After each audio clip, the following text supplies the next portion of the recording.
We're alive. Wilman, you're not giving me a lot of support here. No, I'm not smiling at your dice. I'm just my fucking tablet is killing me today. On tablet today, guys. Already. Yeah. How'd you break it? What?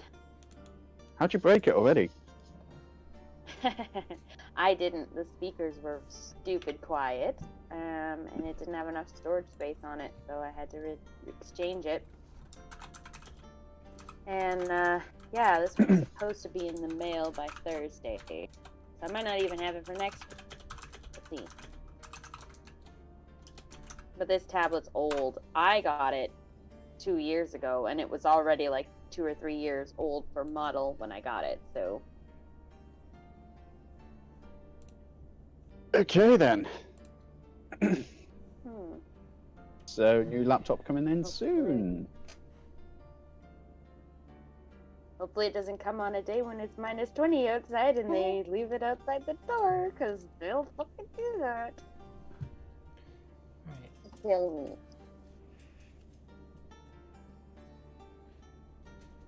me. There's the camera, Gimli.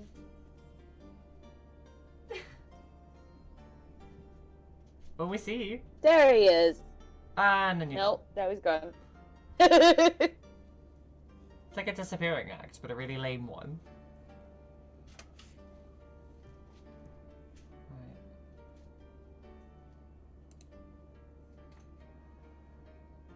Ah! Wait, that's the wrong one. Oh, fuck.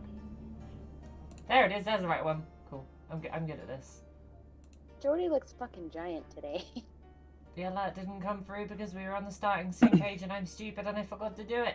But Mike, thank you so much for subbing. Woo. Oh shit, you online, are you? Uh-huh. It's 7. We Cool. got a schedule to keep. Even if everybody isn't here and, you know, functioning and... That's fine. I promised a friend, well, a new friend, that I would link your channel to D&D. Oh my god. Yeah. If he comes, great. If not, no big deal. Today. How's it going, Mike? Also, what? Hello, B. Hey, we're here. We are. I'm here. How's Gimli going? Is Gimli working? Can we hear you now? I'm thinking. Yeah, can you hear me? All good? Yeah, loud and clear. Oh, mate, I don't know what's going on, but it's not doing what I want. But this will do. Is that your screen giving you drama? Yeah, I don't know what the hell's going on, but this will do. This will do. It's a good day. It's a good day. Got some new music. Yeah, new music today. Oh, the maestro is at it again. I do be. Wow, Pigeon, hello. There's a reason she a bard. There do be. Pigeon! Hey guys. How you doing, Pigeon? I appreciate your luck. And I also completely empathise with your lack of energy. 9-hour one shot, just be like, no energy, die. It was fun. Yes, blame Mike and his hatred of that dwarf without saying anything. He really fell out with this dwarf. It was, Oh no. it was so funny. Like, the poor little thing was just trying to run his little stand, and Mike was like, no, I hate you. Hey, sometimes it happens. Yeah. Your players just decide, fuck these guys. You know, like bounty hunters. Cough, cough, Marius and Riga. Everybody cough, cough, doesn't trust them. Cough! Right. Oh, Christ. Bum, bum, bum, bum, bum. I hope you're all ready for I mean, your final Yeah. fight today. as We've everybody been discussing the tactics. as everybody put this question to us earlier, define ready. I have another character sheet just in case. Wow, what is happening?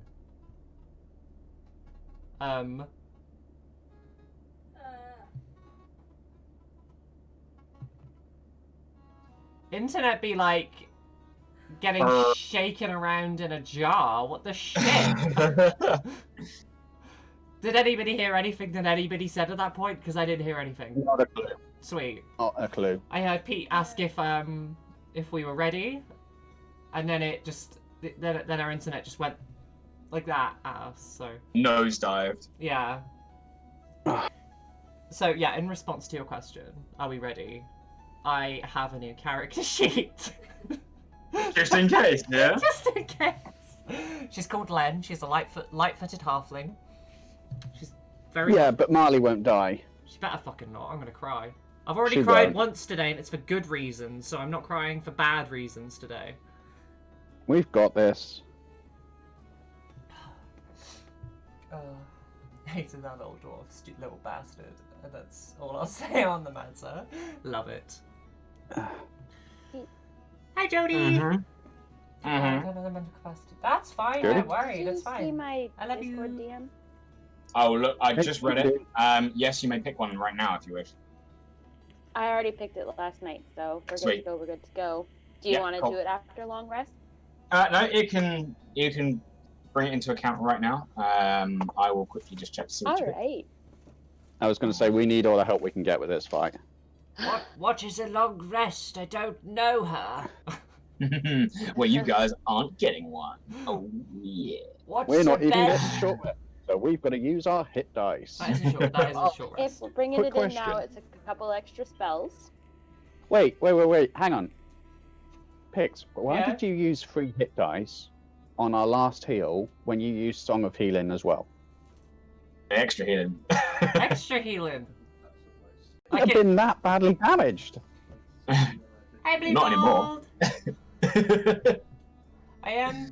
I did it because I thought it would be fine, and I didn't know there was going to be a whole freaking horde of orcs in the second round. Fights. Yeah, but I didn't know Yeah. there was going to be a horde of orcs. I thought it was going to be like the same fight again. Well, not the same fight, but like, you know, the same fight with a little No. bit of mixture up, you know, maybe like a big boy or a little boy that's really strong. Not like a bazillion orcs. Well, all I know is that our next fight has 2 people. Okay. Are That you you got guys, in fact, ready to... Yes. Kickstart. Yes. Let's go. Let's do it. I just noticed the makeup. This is, by the way, just before we start, this is still like pre-game, right? Yeah. For the next Like 5 we minutes, haven't yes? gone, like we haven't gone up to the next level. Nope. You guys, well, I mean, I only just leveled you guys up to level 4. Yeah. I mean, you've got to last though, right? You got to last every time. Are we leveled up yet? We leveled up yet? Oh, my favourite is saying, so, we're level 5, right? I mean, that sounds right to me. I'll take that extra. All attack. right. Get All started. right. Tactic I want to So try then. out. Let's go. do this. Without further ado, our adventuring party, having fallen foul of some nefarious, no good dealings from the town of Thistlewood, where they managed to get themselves arrested and thrown in jail one by one, or as a group for most of you, found themselves transported via prison wagon far, far away from the once nice rolling hills surrounding Thistlewood. They were immediately thrust into combat, notified that they are now the red team of a grand arena in the pirate town of Driftwood. What was once rolling hills, farmland, nice brick buildings, and a couple of forts has given way to wooden gangplanks, iron bars of their cell, and the arena itself, with no surrounding edge to be pushed against, but instead a 80-foot drop, at least, into the water below, shark-infested waters. Having come across information that they are to survive 3 bouts in this arena, they battled their first, a large ogre with a polar bear enchained. Seeing a lifelong companion, Feng burst into action, finding his best friend, Nuki, setting them free and allowing themselves to stand once more side by side, like they have many times before. Our party were victorious. Not once, but twice. The second, against encaged orcs that flooded the arena and quickly surrounded our group. Battered and still injured, several of you with your reserves of spells and energy spent, you are once again descended the lift for one final rest before your final bout. As the chains of the elevator grind and churn, and the wooden platform comes to a resounding thunk as you hit your cage once more, you're met with Cass, your team leader. And let's find out if he's got any more information for you. Right. Good to see you won. I found out the moment you went up that it was orcs. You know what it's like. I tried to get the information in time, but, well, you know, the bell's the bell. Got to go back. I do have information for you about the two champions. Now, I have fought them before, and I lost horrifically. Luckily, they let me live. I fought well enough that the crowd decided mercy was an option. Well, that's now, reassuring.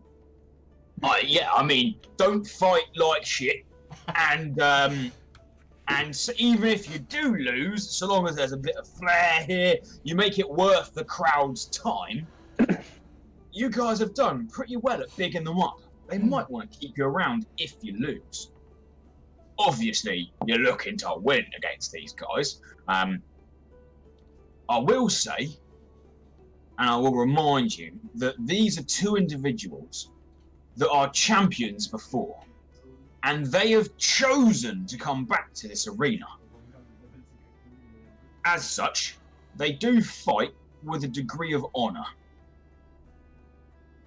They are, however, very well versed in adhering to the crowd, and they have spent the majority of their couple of years since fighting and learning to fight, honing their skills. Their names are Mephopheles and Cassiopeia. They fight with spears and shields. Don't let them stay together. The closer they are, the harder they fight. Now, I will say, they're siblings, so if you're going to cut one of them down, make sure the second is close to going after them. If you take one of them down on their own, you'll have a very enraged individual to contend with for the remainder of your bout. Now, I've done quite a lot of digging on this one. The gods rolled really high for me to give you this much information. So just be careful. If you engage and withdraw again, be careful about re-engaging. Once you're in the fight, stay in the fight. Now, there's one more thing. You're going to have a visitor in a minute. You've survived these first two bouts, and you garnered some attention, far be it for me to stifle anyone's flair, or this will probably boost your egos. But the Admiral Dreadmaster's been watching both of your previous fights. He goes by the name of Taran Dreadmaster. Probably got a real name, but Dreadmaster's what they call him here in Driftwood. I've been told that you are to expect his first mate. They're quite eager, this time, to announce you before your fight. Now, that brings us to something very important. You guys are gonna need a name. Oh my god. And whatever you pick will go down in the history books if you win tonight's fight. I immediately put my hand to Marley's face. I'm excited. We need a name, I guys. know you're excited. I know you're excited, but you're going to blurt out the first name that's going to come to your head. I haven't got any names in my head. This is for you lot to think about. You've got a bit of a rest time. You get an hour this time around. Sort yourselves out. Ooh, hour. That's wonderful. Yep. I mean, hey, it's better than the half hour you were supposed to get. There's food. There's water. More importantly, you guys have a little bit of time to prepare. Now, it is customary at this point that I should ask if any of you are worried about your next bout. Are there any messages you wish to leave for loved ones? Could you send a message to the circus, please? Alora's magical menagerie. And what would you like it to say? Just tell my mum that I love her. Tell Mum I love you. What's your name? Sorry? What was your name? Eleanor. Eleanor. Right. Fun little note, I actually forgot my mum's name, sorry. Here we go. So, tell Mum's magical menagerie to tell Mum I love you, Eleanor. No, I'm not Eleanor. I'm Marle. Oh, your thing is that She's my mum. right. I'm just making sure I've messed it up before. I sent someone a fuck you message and they didn't mean to say that at all. Okay, sorted. Anyone else? It is going to be pretty hairy this one. Just no messages. Sweet. Then None for me. all right. Well then, what about you three and you, little one? Any messages to send to loved ones in case you hit the bucket? No. Nothing. Right. What about the rabbit? I no longer have any loved ones.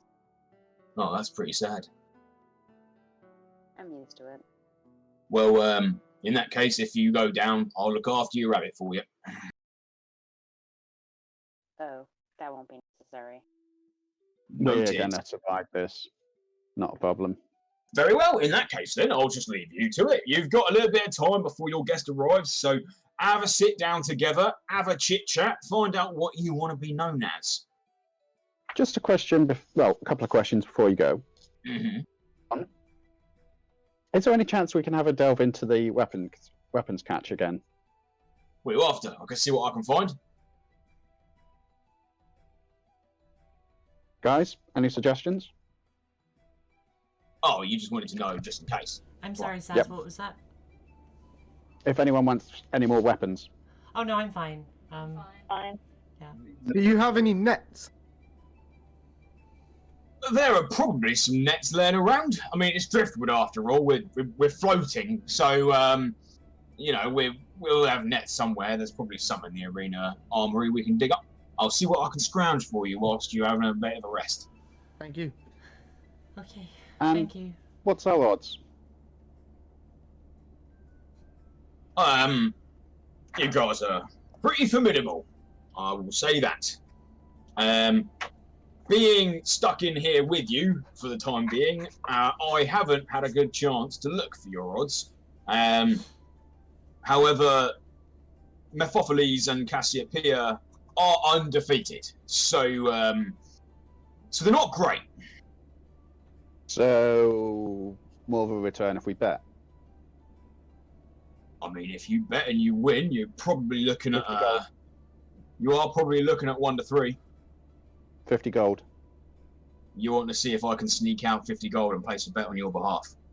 Yep. Make me a persuasion check. Oh. At 20.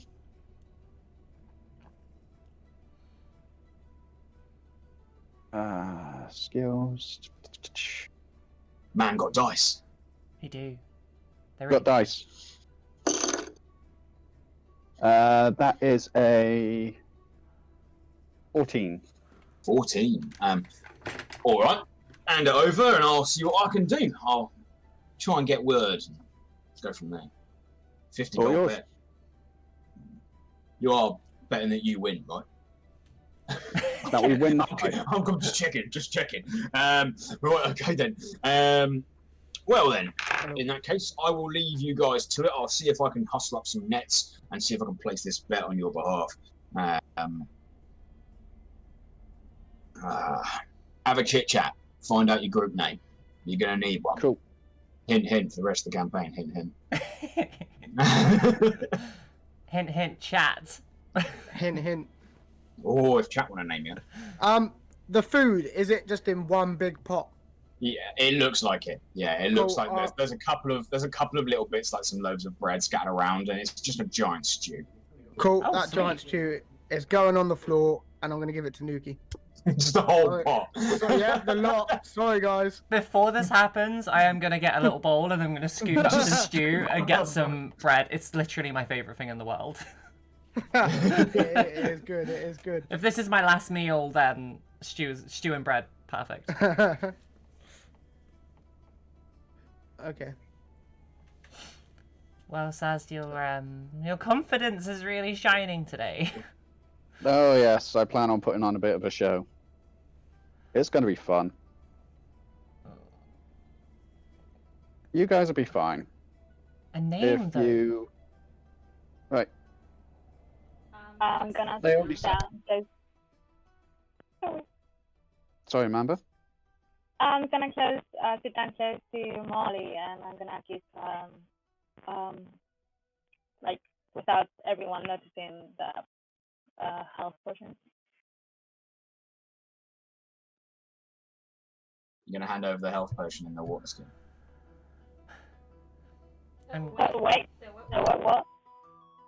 No, I'm going to give it to her. Pretty crackly. Yeah. See if we can fix that. I think it is a... potus that we've got, not a potion. You have, I believe, one potion in a water skin right now. One potion in a water skin. Okay, that is a lot more useful. Alright, so we know there's two of them. We know their weapons, so we know how they fight. Which works Try speaking Latin. ideally for me.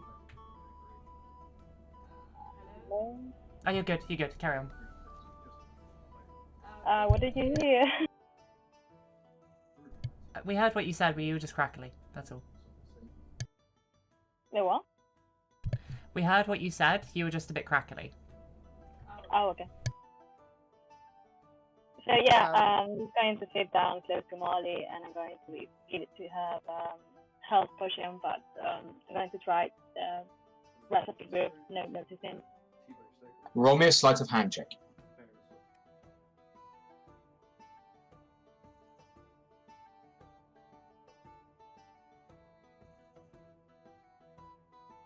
Fine. Everyone notices. Even Jodie notices you trying to slyly hand the one healing potion that your group has to Marle. Okay. No, Feng that's doesn't care. fine. Sorry, guys. Feng don't care. We have an hour. Sorry, Feng? No, that's what I was gonna say. Are we? How many hit dice does Nuki have left? I believe you used 2 last session, so I think you have 2 more. You got 2 more. Sweet sound. That's what I need. Yeah. I think Then Right. D10. I'm either D10, 2 cool. or 3 hit dice.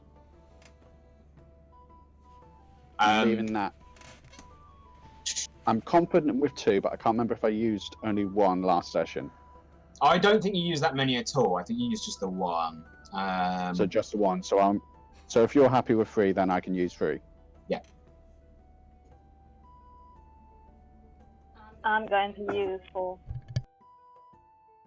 Yeah, if literally any hit dice that you've got, Penny, go and for it. how If many the elf what dice do we use, and how many? D6. Anyone? So, Correct. yeah, For Galad, it's a D6. It is for you Saz is a D8. It is a D8 for Marle, and it is a D10 for Mamba and Feng. Anyone And Nuki. anyone using the hit dice thing, please add an extra D6 to your thingy, 'cause that I'm is using some wonderful. As you guys settle and eat and do your best to recover, you hear Marle just gently tapping away at her drum, and you feel a little bit older. This is How what's many happening Nah, with my we've got drum. this in the bag, guys. We're sorted. Sorry, Galad? How many do we have? You didn't use any last fight, so you actually have 4. And plus 1 from Marley? Yeah. Plus, And an additional D6 from Yeah. Marle, yeah. I don't roll that for people, do I? That's up to them. No. Nah, they can roll it themselves. Cool. It's one of those, it's kind of up to you. Yeah. No. I think I've been blessed with the dice gods, by the way, because the maximum hit points I could have got back was 14, and I just got 14. Nice. Nice. I got 2, by the way. 2 off max. Okay, so that's 3d8 for me and a d6. Correct. Or d4 And, was it, Marley? Say what? D6. Yeah. Is a D6. You will also add 3 to your result set. And I have that potion of healing, don't I? Yes. Oh, these. Yeah, Well, yeah. I'm just thanks straight to back our up to full lovely health. DM. Mm-hmm. Guys, listen please. Thanks to our lovely DM. Uh-huh. I now have Cure Wounds Okay. and also a Spare the Dying thing. So if you go down, I can make it so you come back. That one's a cantrip too. That's so fantastic. you can use as many times as Ooh. needed. Twinsies. Yeah. Got this in the bag, guys.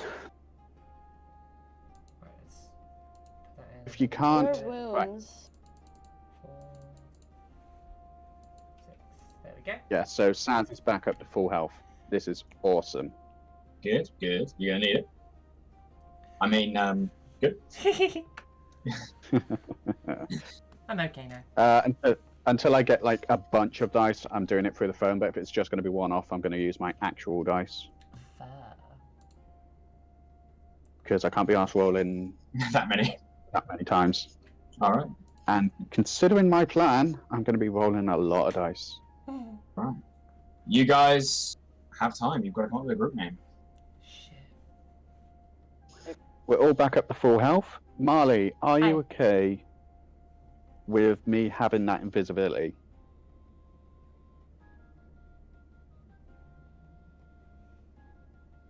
Trust me, this plan is going to work, and it's going to work spectacularly. I ponder on what you're asking, and I'm just gonna sit there. I'm gonna sit here and play music for a sec.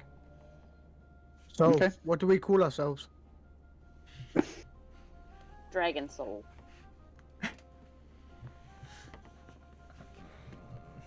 Little on the nose. Oh my god. Huh? Yeah, so. Blubbering band of buffoons. Okay, being triple B.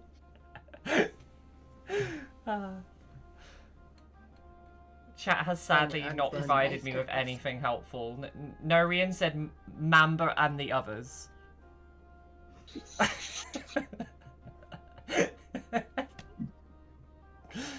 Let me see what I can work with.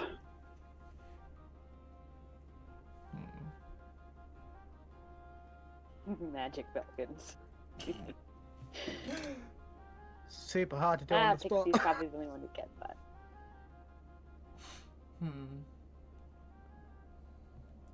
Oh my god. Norian, you concern me. Oh gosh.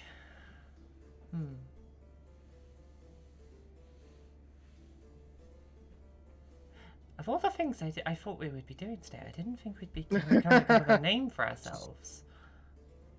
You are gladiators. Actually discussed this on like gladiators. Discord and that. Did we? Oh, No, we I should- think oh, we we probably should have, should yeah. though. Yeah.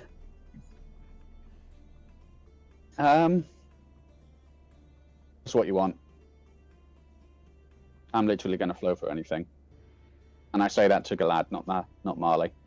The wild weirdos. I still like Spirit of the Dragon or something like that. I'm kind of a huge dragon fan, though.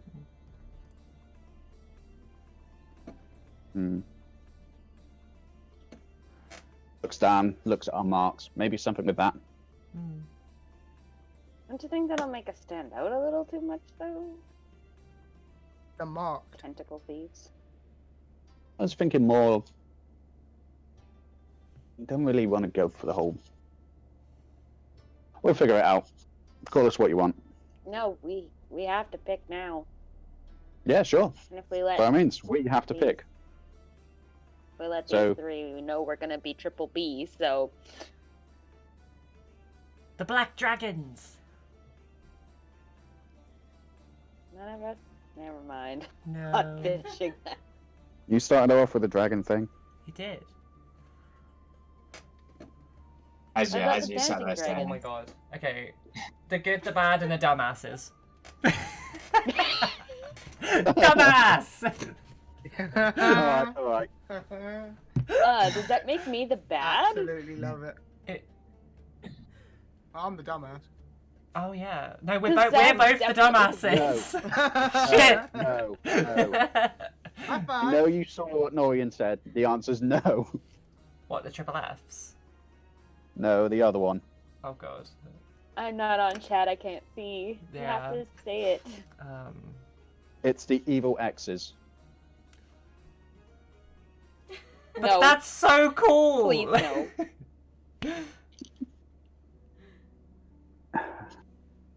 Generic band of merry men. Only one of us is a man, though. Fine, we'll call it Generic Feng and the band of X's then. elves, halflings, mans, polar bears, bunnies, and right. Instead of Charlie's Angels, it'd be Feng's Angels. Oh, but I love that so no. much.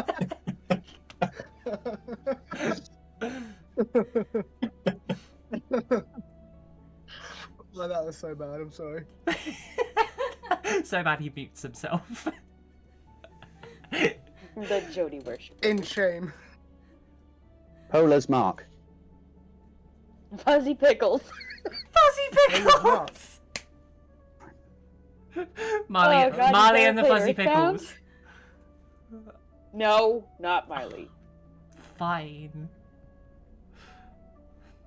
I'm not gonna single out a character like that, you guys. That's fair. It's one vote for fuzzy pickles, by the way.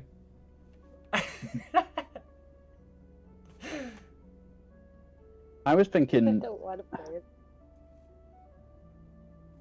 Frank, what kind of bear you got? Polo, yeah? Polar bear.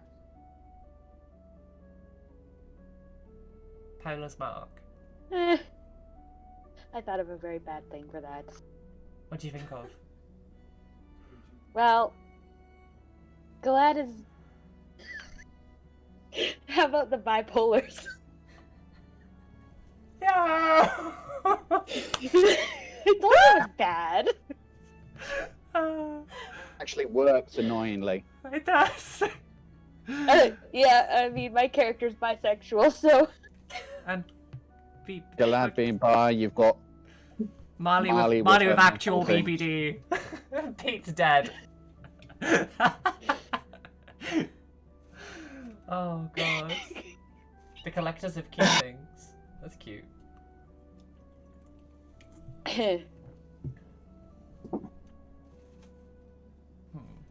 How often is our name Felt like going to come Dragon's breath. Frequently enough. It will probably come up quite a lot.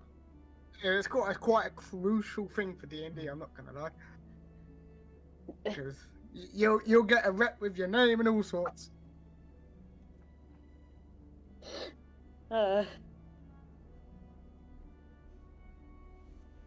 Why is this the hardest thing that we've done in all 8 sessions? up? We're not even in battle yet. How screwed No. are we? If it's Literally. slapping and slapping, Can't even sorted. come up with a name for ourselves.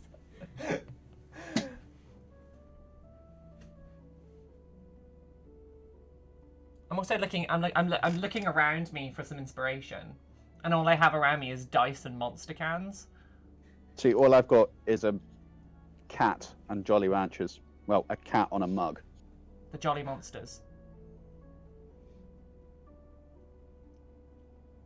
I have this. That's about it. That's cute.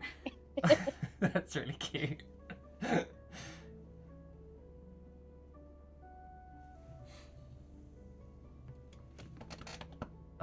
Got it.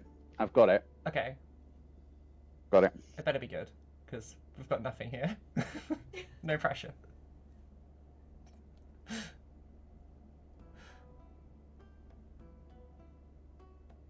Oh, you typed it. I can't see chat, remember? Oh no, Pete is in chat, by the way. I know he is.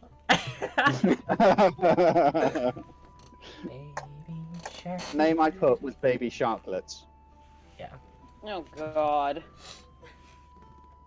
And I know full well he's going to come full force at me with that now. Okay, but what about Polar Rangers?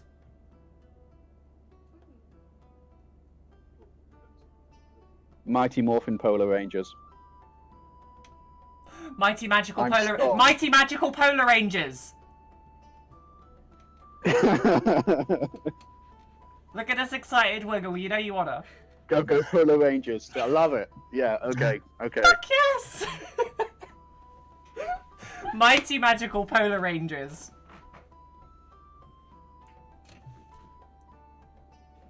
That has Marle written all over it, and I love it so much.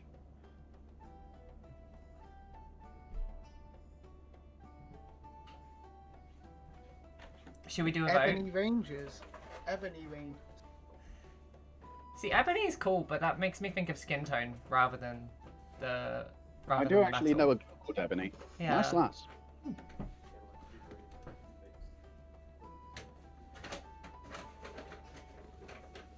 It's magical time. Every time we get ready for a fight, can we please put our fists in and say, go Polar Rangers? As will absolutely not do that. She will. Yeah, neither will Galad. You can do it with the bear, but Galad you doesn't can't even do like that. the idea of having a team name. Saz is just going to go along with whatever. So currently, do we have any other votes on anything else that isn't Mighty Magical Polar Rangers? Or Fuzzy Pickles. Or Fuzzy Pickles? Oh god. I mean, I'm going to take Polar Rangers over Fuzzy Pickles. Where are you from, Feng? The Fuzzy Pickles. Ah, here they come, the Pickle Oh, Clan. dear. Oh no. Oh no. Saz, look at me, I'm a pickle! They'll pickle a fight with you. I didn't say that. Oh god, Maria. Misfits.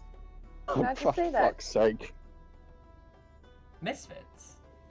Misfits. If you dare suggest Go Pickle Rangers, I'm going to punch Marley. 6 skulls? That's cute, Charlotte. That's cute. I like that. Ooh. Thanks for the spit take, dude. A question. I can't even say it. The questionable questions. Why didn't you give us the week to think about this? Wait, We could have come up with a it's name. fine. It's more fun. Wait, no, there's 5 of you. There do be You know 5 what? of us. And a polar bear. And a polar bear. And a polar bear. And a rabbit. Yeah. And a rabbit. And a Excuse cat. me. Yeah. Oh, that's There's a- And Let's not forget who the OG one was. A bunny, a Fine, polar okay. bear, and a cat. So a bunny and a bear walk into a bar. Both of them get hit in the head. The bar was really low. Galad sets the place on fire if they hit my bunny. Galad walks into a bar. I'm saying this in character, by the way. Galad walks into a bar, and she sees a friend, and they say, "Oh my gosh, I'm so glad to see you." I don't have any friends. That was funny. Well, you think I'm joking, but I'm serious. I don't have friends. Why do we have to pick a team name exactly? Because we need people to know who we are. And what if we don't want to give our names to people? We could give them this name, and then they'd be like, oh, it's those people, the Johnson's baby cotton earbuds. Okay, here's my theory. The damn. Once we win this fight, which we will do, the crowd is going to be chanting this name. Exactly, it's important. We really want them to chant Fuzzy Pickles. Polar buns. We definitely don't want both of those. Did you hear what I whispered? Yeah, Polar I heard buns? what you Polar whispered. buns. Oh god. That just sounds like pulled pork sandwiches to me for some reason.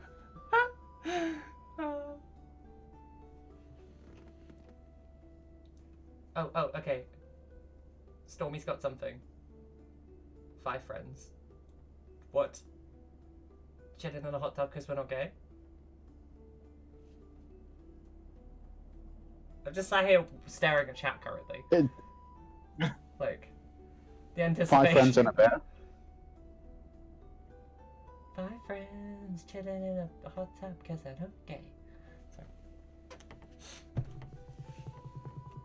Could have given us this as homework, Pete. It's okay. We'll get something. We'll get something. You're still No going one to come heard out that, for me right? with that baby shark quip, aren't you? Baby Yes. shark, do-do-do-do-do-do, baby shark, do-do-do-do. It's literally a disease, that song. I'm setting a timer for 5 minutes. Fair. Okay, that's fair, because we've been taking ages on this. Yeah, we have. And we've got nothing apart from pickle buns.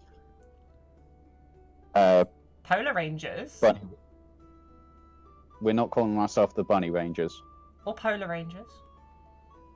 The Rangers I'll be more comfortable with, not Bunny Rangers, because I've seen that toy on Amazon and it's not kid friendly. What's wrong with just like Red Rangers or something? We are the red team after all. Hmm.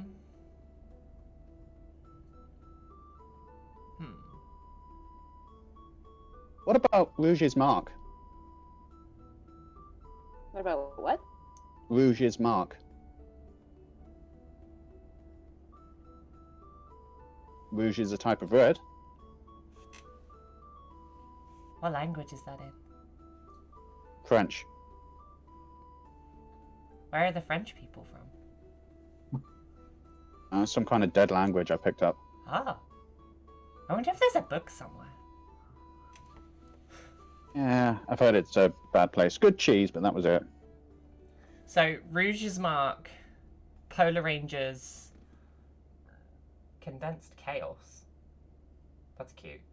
What about Dragon's Breath? Or Fire or something?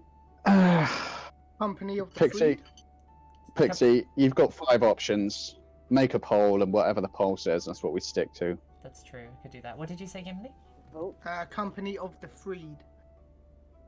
We're gonna win this fight. We're gonna be free. Company of the Freed. Mark of the Free? No, Mark of the... Yeah, Mark of Freedom? In the poll. Oh my god, okay. So what we've got Polar Rangers. Alright, I'm setting up the poll.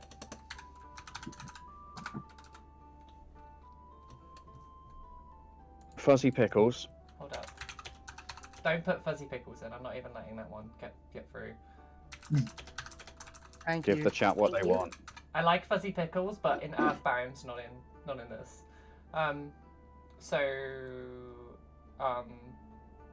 Polar Rangers. Cool. Polar Rangers. Dragon's Breath. Dragon's Breath or Dragon's Soul?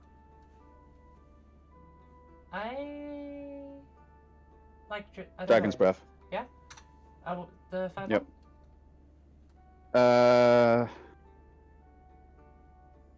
I've forgotten all of them now. This is really bad.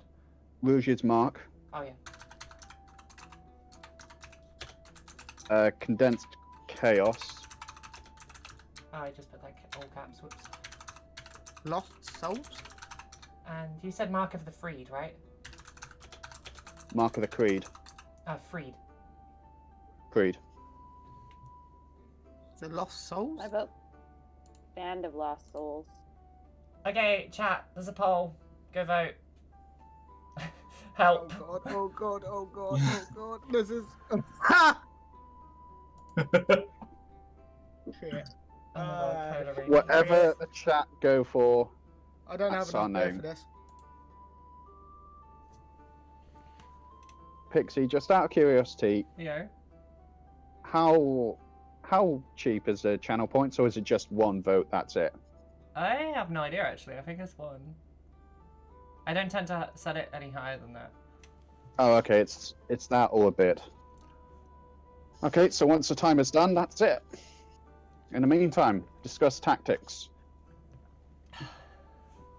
So, you want me to give you my invisibility, and I'm uncomfortable. What's But that? I'm more comfortable now. It's because I don't know who they are, and I don't know. I don't know what kind of fighting style they're gonna have, and I'm concerned. They're with spears and shields, so they'll be getting up close. And I can only do it once, That's fine. That's fine. I only need it once. and then I can't do anything else like that again. Nope. Marley. Honestly, that is perfectly fine. Yes, Galad? I think by this point, Saz has proven that his plans are pretty solid. We should just go along with it, because this is literally the worst situation we've ever been in. That's true. So please You guys have listen. crossbows. The Soul Searchers. I like that. I just saw that in the chat.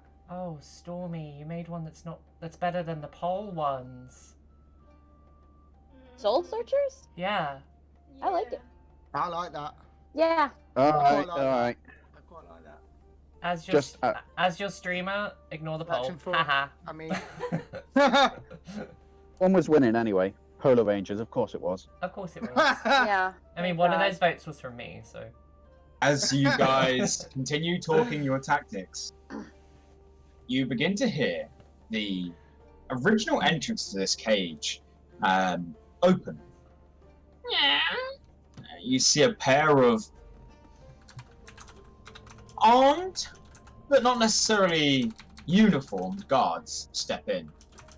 You see them in ragtag clothing, quite loose fitting, very much sailors' garbs.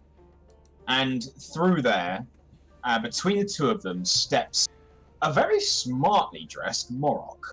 You see him in a bright red blazer, a small tie that seems way too small for the size of this person, some smart trousers, and rather large leather boots.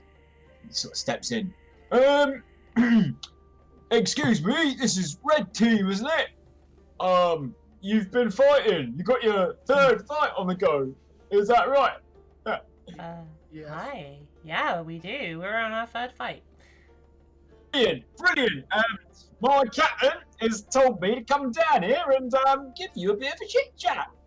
We're going to announce you for your next game. So we're going to need a name for you lot. We've got a name.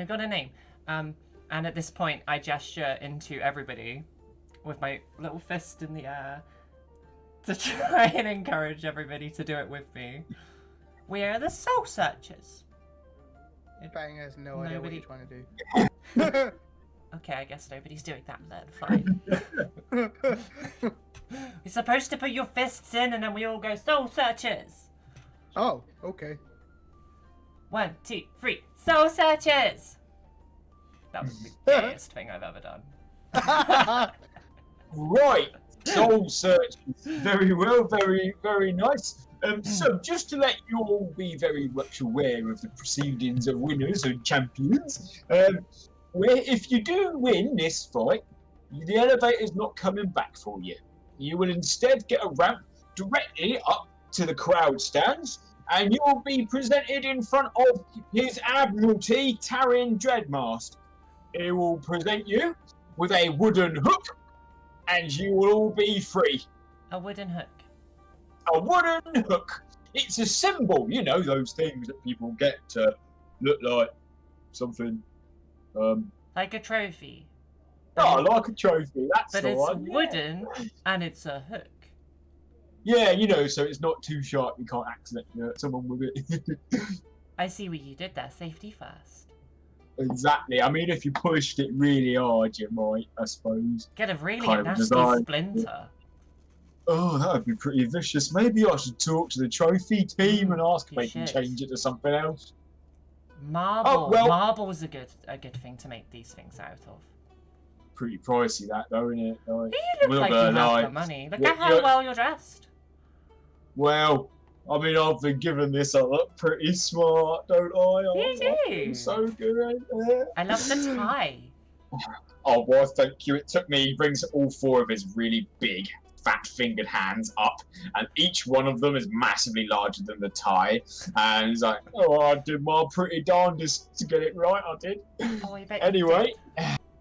You did a anyway, great job. Marle, are you sure you don't want to ask him what his name is? What was your name, sorry, sir? my name? Oh, I'm Mr. Kroob. Mr. Kroob? Mm-hmm. Well, I'm going to write that down and make sure I don't forget that. Mr. Kroob. Kroob. Yeah. K.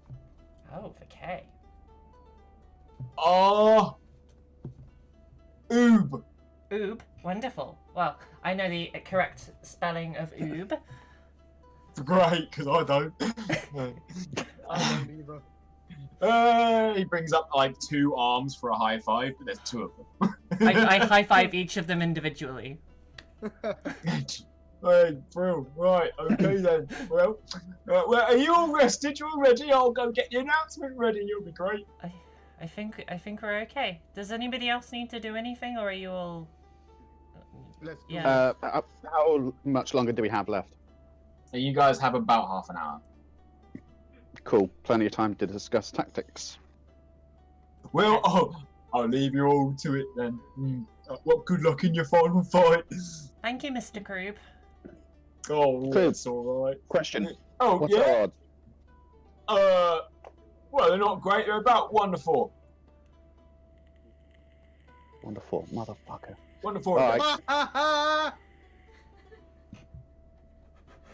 right. Alright. Take it.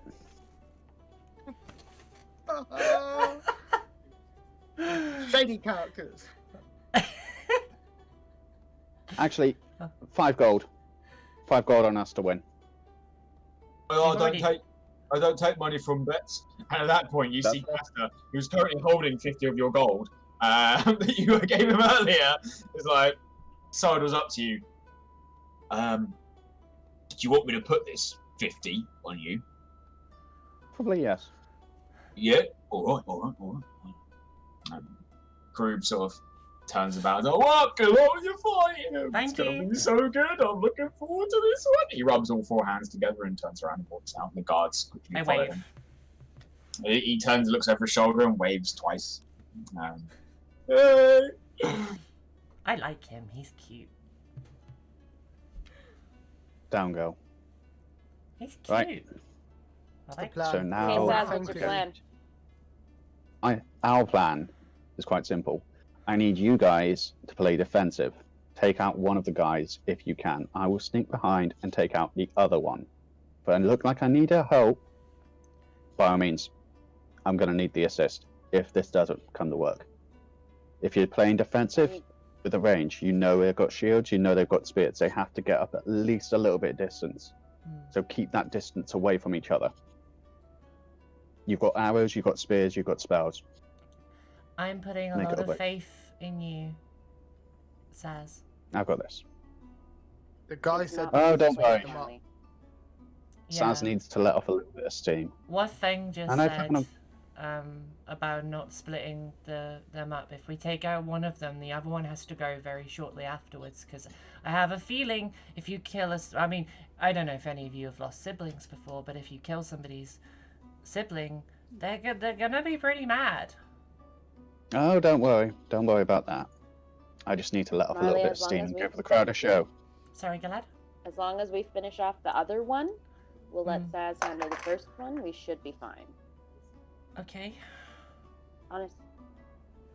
And above all else, give the crowd a good show. So, are we doing this? Yeah. Yeah. Marley, be yourself when you're out there, girl. The crowd'll love you. But please follow our plan. Okay. Because when you haven't in the past, it has turned pretty bad. Has I'm... flashbacks to you punching that whatever it was called. I haven't got as much life experience as you. I'm still learning. I know. Stick by If me, you were in little my one. clan, you'd still technically be a baby. So listen to your big sister. Please. We've got the bear as well. Okay. If you need the extra boost of speed, get on the bear. Bear will take you. I will listen to my big sister, and I put my finger over to get a pinky promise from Galad. Right in there. Girl. Okay. I'll do it, Saz. I'll do it. It's fine. Thank you. But if this goes wrong, then you owe me... Oh, don't worry. Don't worry. If Don't this worry. goes wrong, you owe me a bowl of stew and a really big loaf of bread. Don't worry, Marley. This is just, I said, letting off a bit of steam, bit of frustration I've had over the past month or so. And some cider. Please. Well, if we lose, don't expect me to get that money back. Yeah. Oh, we could steal it, though. I mean, you could, but then you'll end back in here again. True, but at least we've done it before and we could do it again. Yes, we've done it before, and now we're here. Didn't work last time. In fact, No. it's probably one of the reasons we're in here. Well, next time I'll transform into a human. Lest Or we we could forget just- that the village we came from is pretty much probably in a civil war right now. Idiots. Really just focus Which on the means fight no ahead more here, market. guys. Okay. I think I need to know, Saz, are you going for the left or the right? Be invisible, attack one, I'll attack the other. Whichever one you want. Why don't we go with you go for the smaller one? And if they're both the same size, then go for the left. Cool. Okay. You got that? Smaller or left? Everybody, we're going for bigger or right. Sounds Okie fun. dokie. I am not nervous at all. My heart isn't going at all. I'm fine. I'm fine. Everything is okay. It's Okay. okay to be nervous. Oh, just one more thing, Marley. Hmm? Only invisible the instant the lift moves. Okay. Cool. And I don't know how long your spell will last, but you'll know the signal to drop it. It will last from what I found out in my time using it.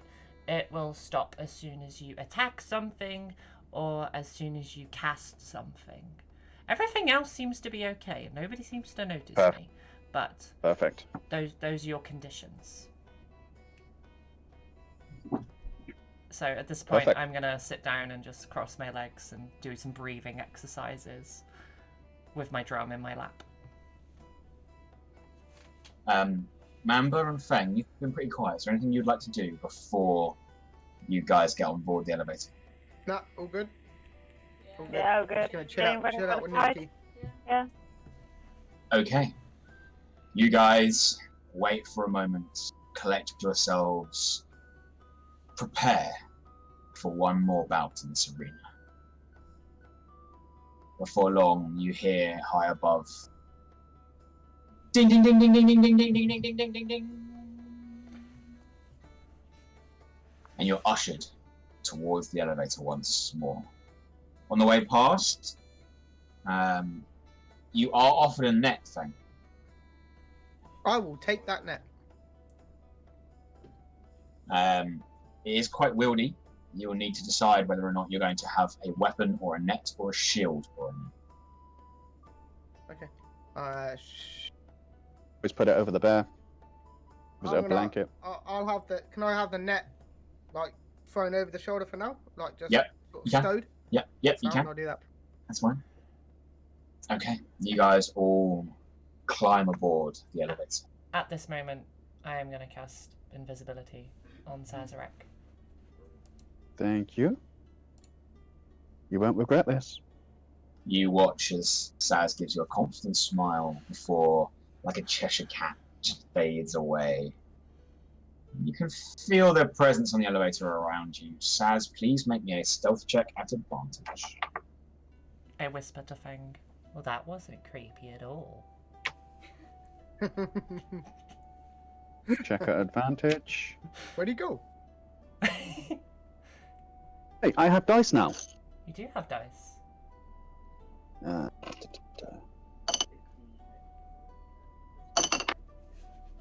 That is a 15.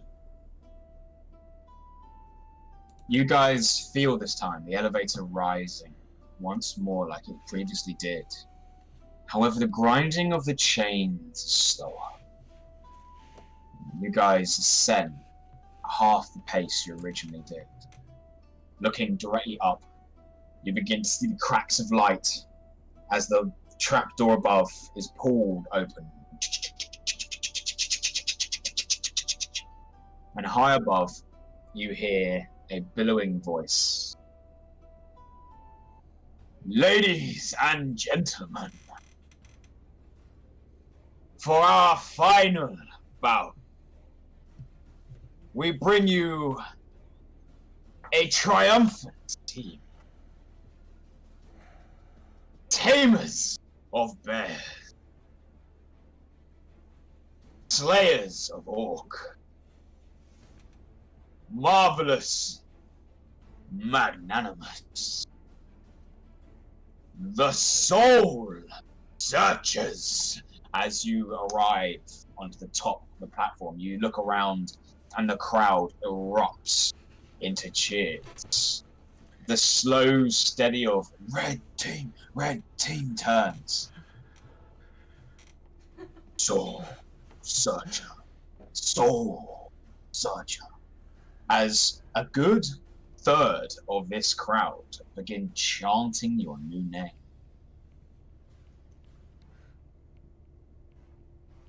You guys then see as the trapdoor opposite you begins to part.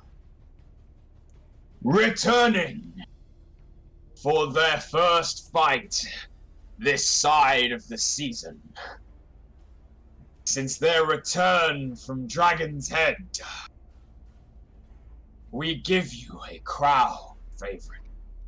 The Driftwood champion, Mephopheles and Cassiopeia. As you see, the first thing are two purple and cream crested helmets made entirely of brass, large nose slits, side plates that rise up. You then see two clasps on against harnesses. No chest armor, but you do see long flowing purple cloaks, large spears in their hand, javelins across their back, and huge round shields. Ooh, we seem to have lost Wilmot. Wilmot? Got her back. This isn't as good as... Oh, there we go.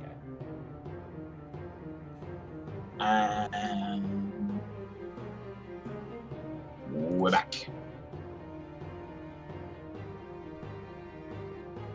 Oh, there we go. Okay. All good there, Galad? Ugh. Ah, there we go. I mean, sure. Okay. You see bronze-plated gauntlets and armlets. You see a heavy belt on each individual. Noticing one very masculine, the other feminine. You see shin plates across their shins, no knee pads, and sandals on their feet. Their shields are huge, large and round, each with the head of a screaming woman that has several coils of snakes pouring out instead of hair. As they arrive, they both turn. Saz, you've noticed this figure before, sat high up. It's the one individual that seems to have been paying very close attention to your fights. They both turn, look directly up towards this individual, raise their spear in salute, and then slam the butt of the spear into the floor before rounding and facing the 6 of you. Without further ado, let the fight commence! Ding, ding, ding, ding, ding, ding, ding, ding. And at this point, can you all please roll me initiative? Yes, indeed. Is there something you wanted to ask, Alad? Yes, is one of them clearly taller or bigger than the other? The man is taller than his sister. Okay. However, both are incredibly muscular. Abs for days.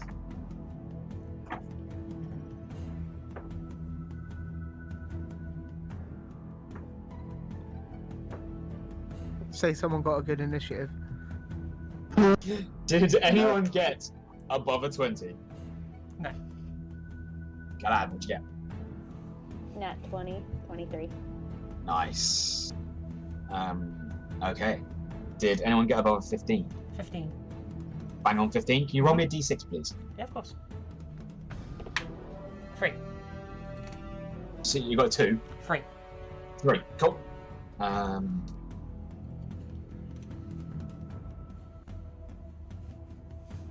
Okay. Above a 10? Okay. It's good, guys.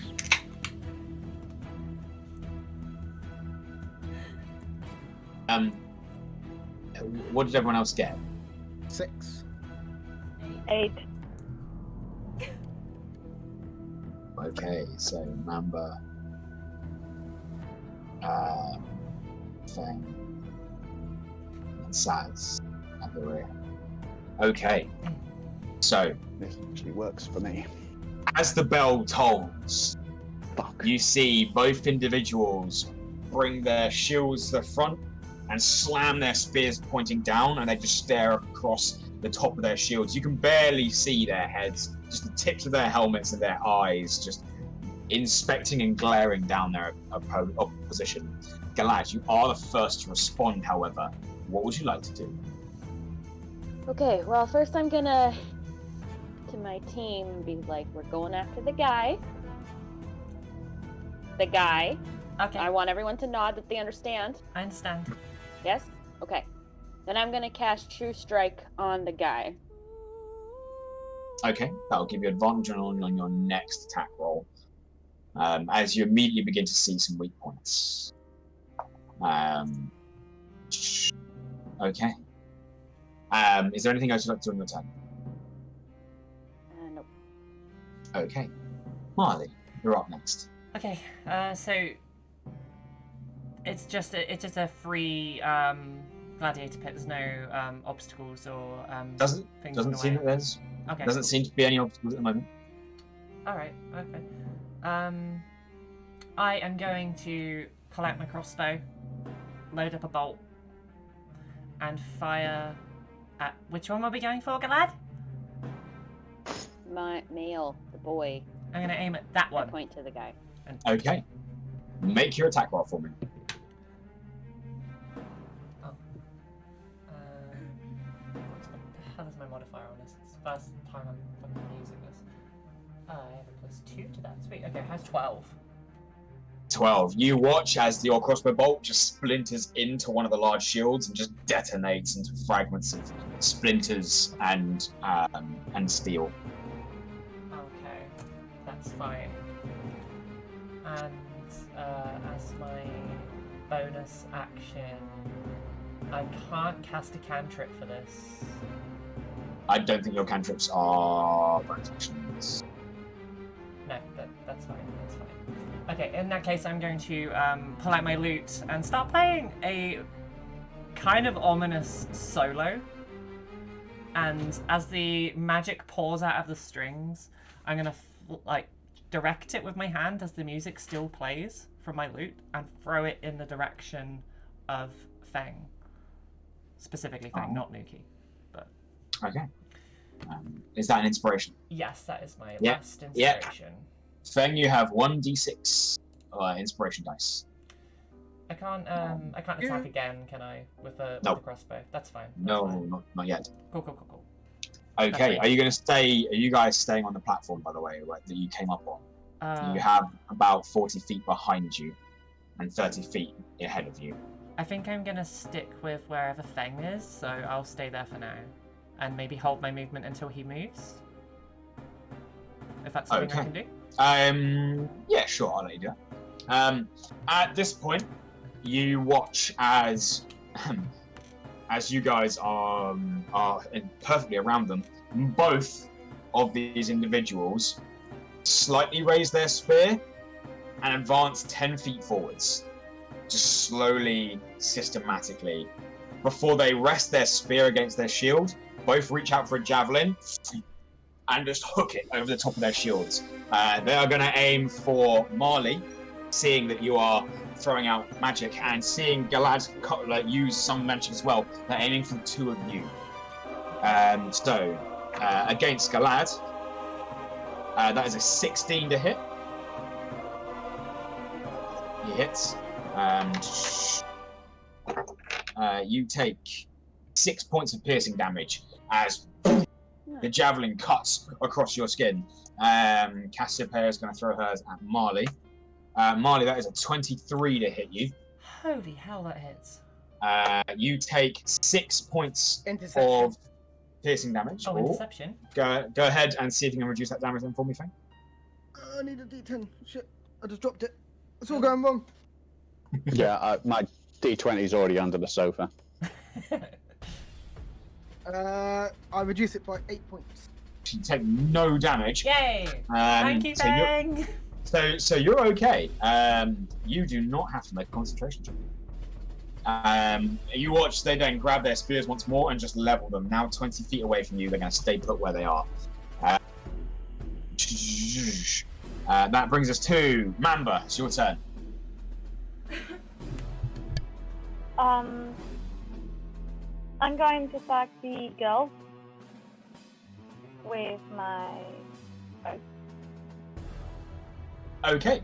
You grab an arrow, knock the arrow, draw back. Wait, no. I'm going to attack the boy first. Okay. No. Yeah. Go for it. What? Sorry. Who are you going for? Who are you aiming for? The boy. You're going for the man. You're going for Mephopheles.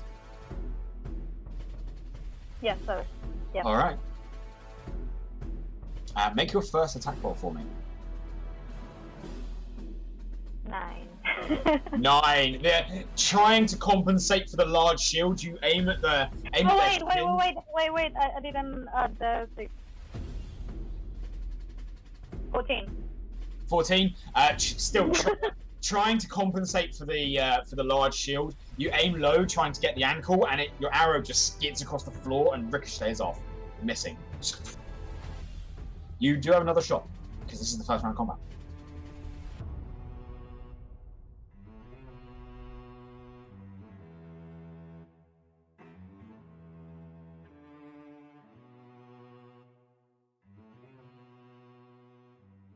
But 13.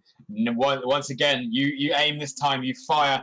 Seeing where you're trying to aim, this time Mephopheles just drops down a little bit and the arrow just ricochets off of his large bronze shield. Both shots not finding their mark. Is there anything else you'd like to do? no, I'll stay where I am. Alright, you stay with the pack. Feng, you're up. How far away are they? 20 feet from you. 20 feet. Okay. How far can I log this net? 20 feet, I think, right? Net to 20 feet. Let's have a real quick look at nets. Nets, those interesting ones.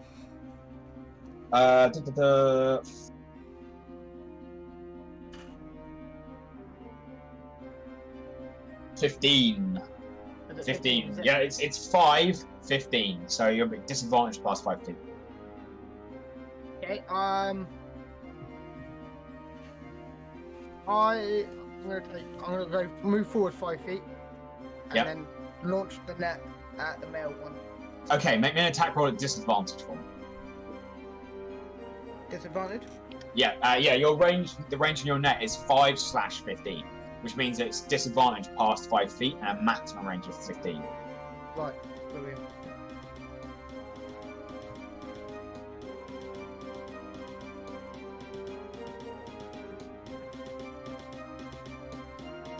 $16.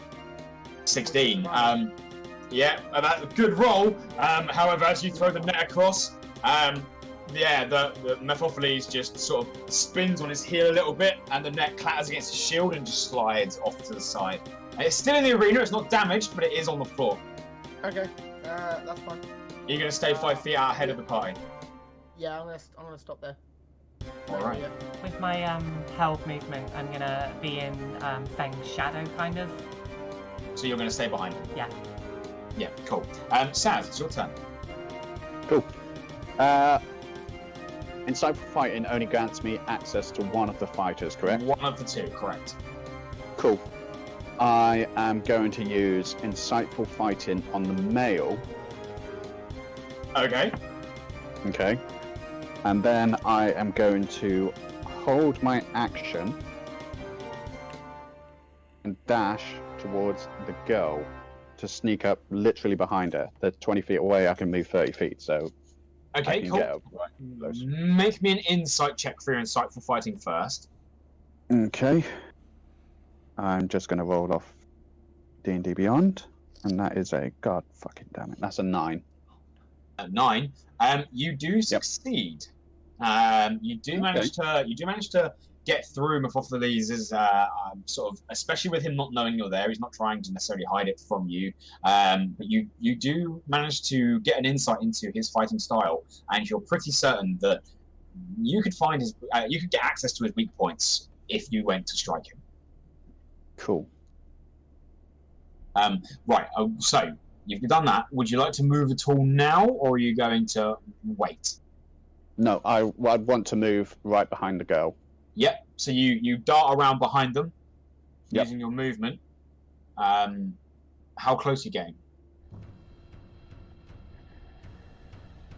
Everything is done in measures of 5 feet, by the way, increments of 5 feet. How long's a javelin? A javelin can be thrown up to spear. 40 feet away. The spear is still it doesn't have reach, so they must be within 5 feet to fight. Yeah, okay, I want to get up 5 feet behind them.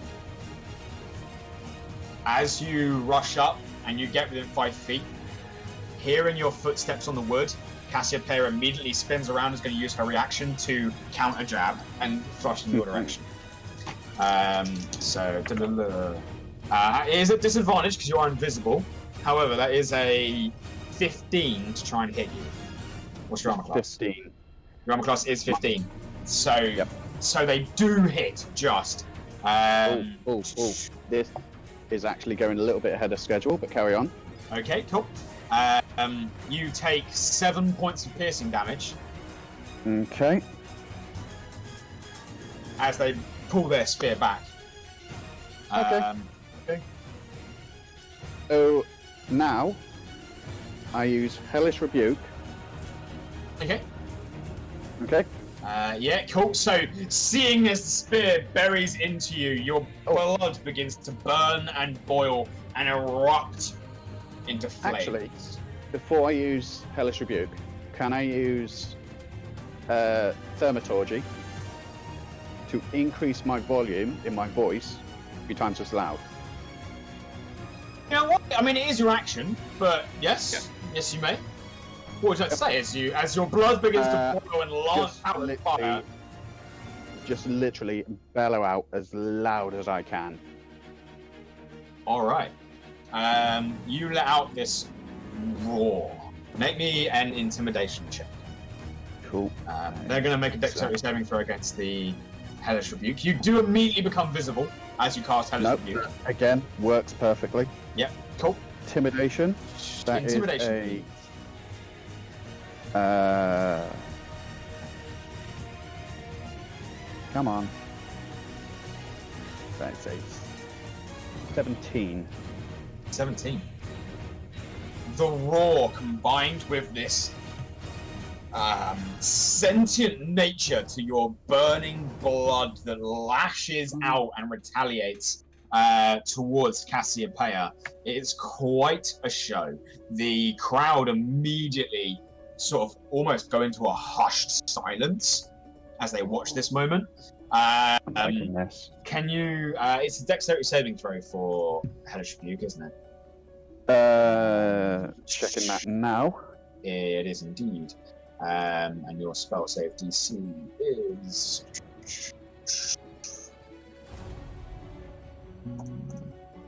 Let's have a look.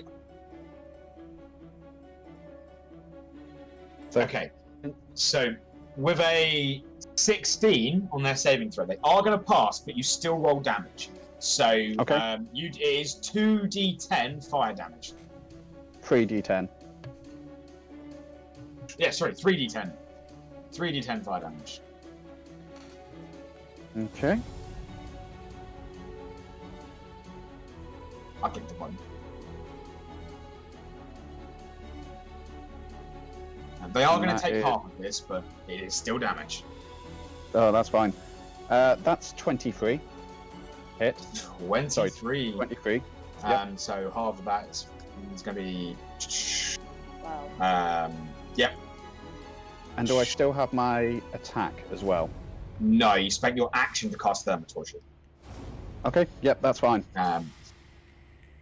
But the Cassiopeia does recoil back. Their cloak is slightly catching fire, and there is this moment of there's a moment where you see the two of them take glances at each other in this almost silent communication, trying to work out what the plan is. As that happens, Galad, you're up. Marle, you're next. I'm laughing maniacally at what just happened there, because I am beyond amused. Anyways, I'm gonna cast Acid Arrow at the girl. Oh, sorry, at the guy. All right. Let's have a look at this one. So, Acid Arrow, I believe is a spell attack roll. You have advantage on the attack roll.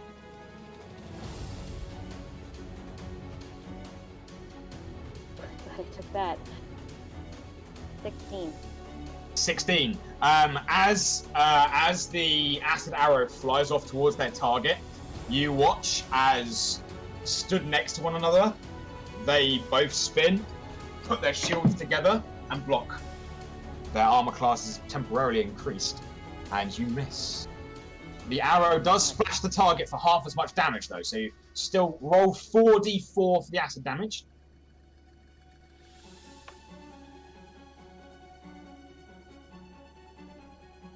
Some of it spattering over the shield and just catching Mephistopheles across the visible sections of his helmet. So 12 to 6. 12 to a 6.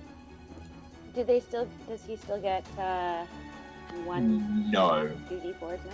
Okay. No. He does not. That is your action. Is there anything else you'd like to try and do? I'm just gonna put it away and take out my shield and staff again. All right, you draw out your shield and your staff, getting ready for combat. Marle, you're up. Who's in the vicinity of the two enemies? Is that Saz. Saz is in the vicinity. Saz is the only one within 5 feet. Okay. They're gonna hate me for doing this.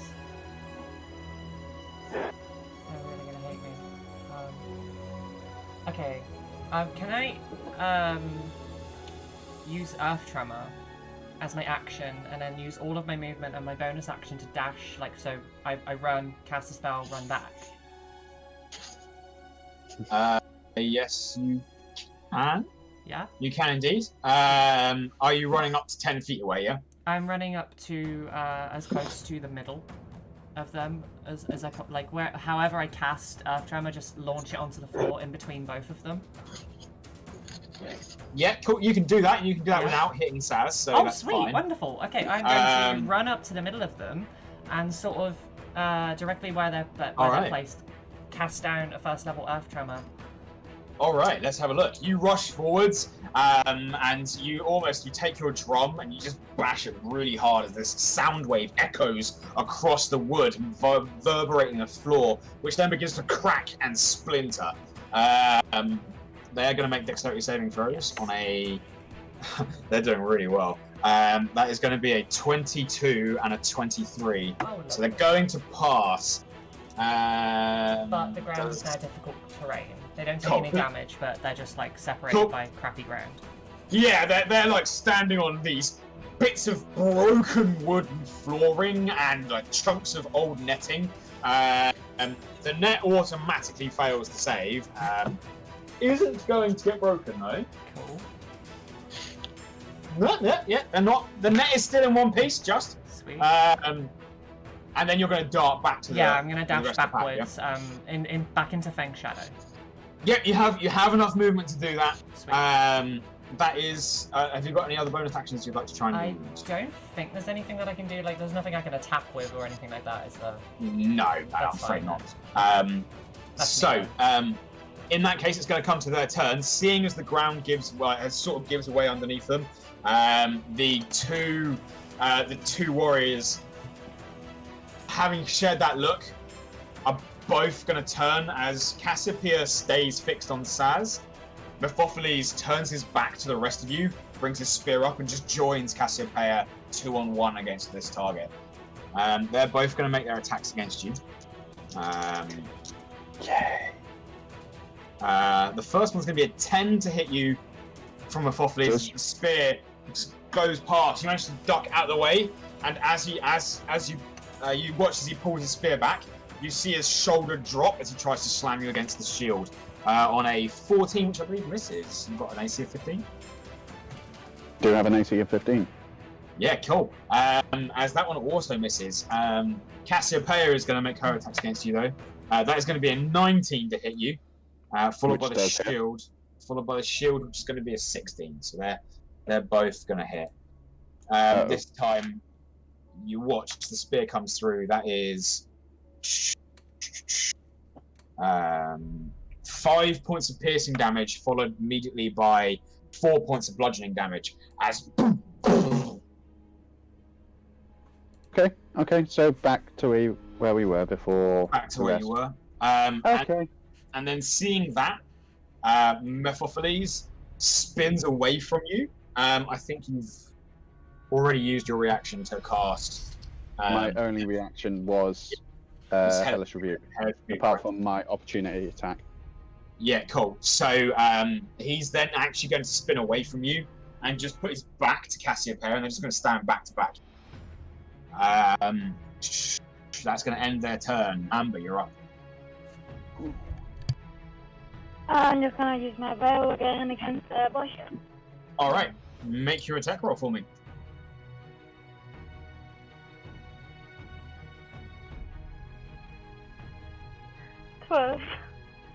Once again, not seeming to be able to find your mark with this bow, your arrows are just splintering off shields, not quite making it through their tough defense. Is there anything else you'd like to try and do? You're going to stay where you are with the pack? Yeah. Okay. Feng, you're up. Right. Yeah, I'm gonna charge in there. Cool. Are you riding Nuki at this point, or is Nuki just defending? I am riding Nuki. Okay, cool. You charge on in. Straight up to the front. They've gone back to back, right? They are back to back. At the moment, it is your party, Mephopheles, Cassiopeia, Saz, in a straight line. Yeah, I'll go straight to the one straight in front of me. All right, cool. As you get within 5 feet, Mephopheles braces his spear and is going to use his reaction to hold the line, as he's going to immediately make an attack opportunity against you. Okay. You are on a large creature. That is going to be a dirty 20 to hit you. Is that me or Nuki? That'll be you. Okay, yep, that hits. Cool. That is as your own momentum carries through, you feel his spear thrust at the last second as it just drives with even more power through your shoulder. That is 13 points of piercing damage. So Stone endurance, that one. go for it. Use your reaction to Stone's endurance. That 13 points. 13 points. You don't take any damage. As you manage to shrug that off. What was the first one again? That was it. It was 13 points of damage. You shrugged a lot off. So you're okay. Cool. It's the rest of your turn then. And then for my attack, I'm gonna hit him. I'm gonna drive the warhammer down on top of him. All right, make your attack roll. You have advantage because you are attacking a smaller creature than you. That is a 19 to hit. 19. You watch as he raises his shield. Cassiopeia at the last second tries to bring her shield over the top, and you get between the two, and your blow connects. For your damage. He is now marked, by the way. You're going to use your Cavalier's mark. Yeah. Unwavering mark. Yeah, I can mark. Yep. Many times. It's just the special attack. I can't do as many. Yeah, that's true. So, my attack is 1d8. That is 5 plus 3, so 8 points of damage. 8, nice. The blow connects. You see him stagger away, and immediately glance up, looking you dead in the eyes with like a warrior's glare. You sort of see that moment where there's a brief amount of respect that you've managed to break through his defense. And that's that. All right. I'm guessing Nuki would. Nuki takes the dodge action Cool. to defend themselves. Saz, it's your turn. Cool. Leaves me within 5 feet. They're together. They're back to back, so you're within 5 back feet to of back, Cassiopeia. okay. Yeah, you're within 5 feet of Cassiopeia, 10 feet of Mephistopheles. Okay, this works. I take.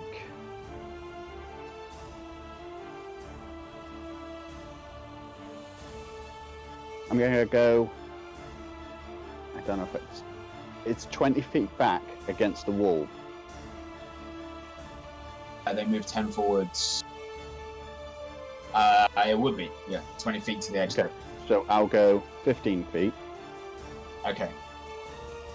And shoot an arrow, but instead of firing it straight up, I'll fire up. Okay, where are you aiming? Literally aim so the arrow can dive and try and hit him in the helmet. Okay, so if you aim directly up, you're actually shooting into the crowd.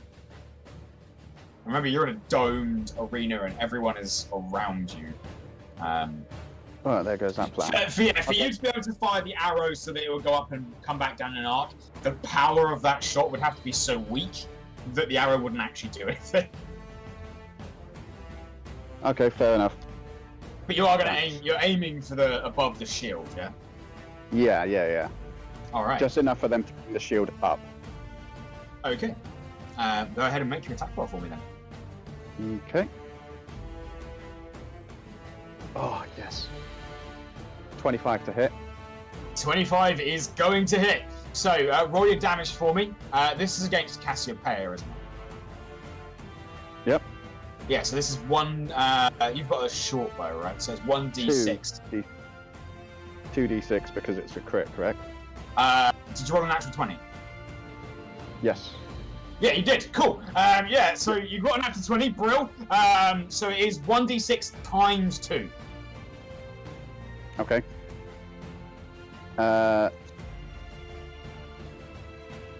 1d6 times 2 plus the actual modifier. Yeah, so you roll your d6, double Yep. that number, and then add your modifier on top. Got ya. That's 9 to hit. 9 points of damage. All right, yeah, the arrow sinks like you fire it up, and it just skims over their shield as it embeds the arrow into Cassiopeia's shoulder. There's a loud snarl as she brings her shield across to snap the arrow off. Probably should have done this before, but I'm going to use insightful fighting on the go. Cool. Make me another insight check for me. And that is a 24. 24. You are gonna see their insight. Yeah. Let's have a real quick look here and start fighting. Yeah. Cool. You now have insightful fighting against both of them. Cool. Are you going to stay 15 feet away? If I can make a dash so I'm not near the edge anymore. You've got about another 15 feet of extra movement, so you could... Where do you want to go? Like back towards the fight or around? So like curve round back towards everyone. Okay. Yep, you can do that. You start making your way back towards them. Alright, that's going to end your turn. Galadesis, you're up. Okay. How close am I to them? You are This one? 20 feet away from them. And the nearest one is the guy? The nearest one's the guy, yeah. You're 20 feet from him. Okay. So I'm gonna walk up to be within 10 feet and use poison spray on him. Alright, nice. That's a Constitution saving throw. So yeah, you walk up, sort of throw your staff forwards as this cloud of noxious fumes starts to spread across him. That is going to be a 15. What is your spell save, DC?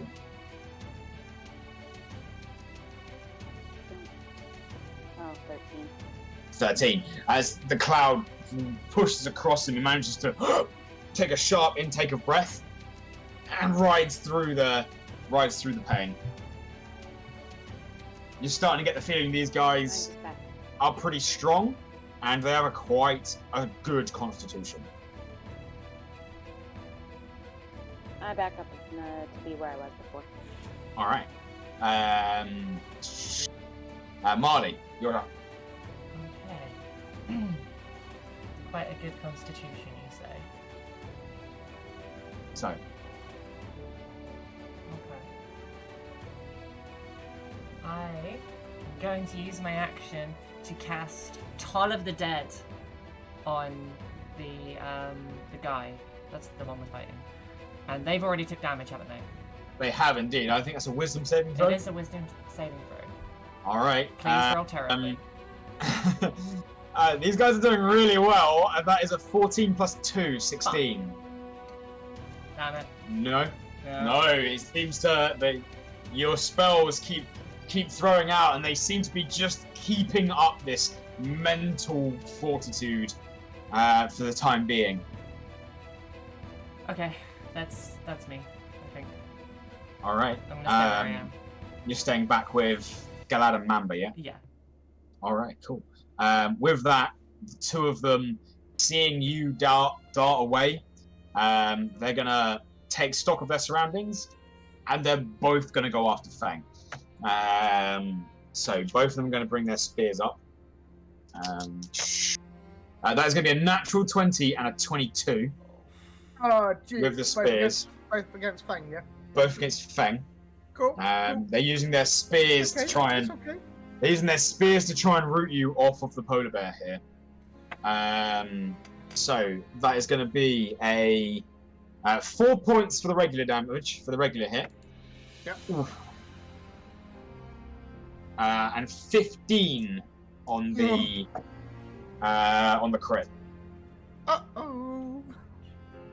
Following that, how bad are you looking from that? Looking pretty good. Looking pretty good. They're actually both going to take their shields, and they're going to use their other attack to try and just shield bash Nuki. Okay. On a 14 and a 15. Okay. What one was 14 and what one was 15? Who was who? Cassiopeia would have got the 14 to hit. Is that the bloke? No, that's the female. Okay. And that's then- a miss. Cool. And then 15 from Mephopheles. So that is 6 points of bludgeoning damage against Nuki. That's fine.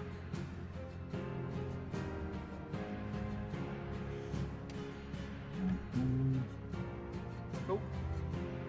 Oh, hang on. He has disadvantage to attack, doesn't he?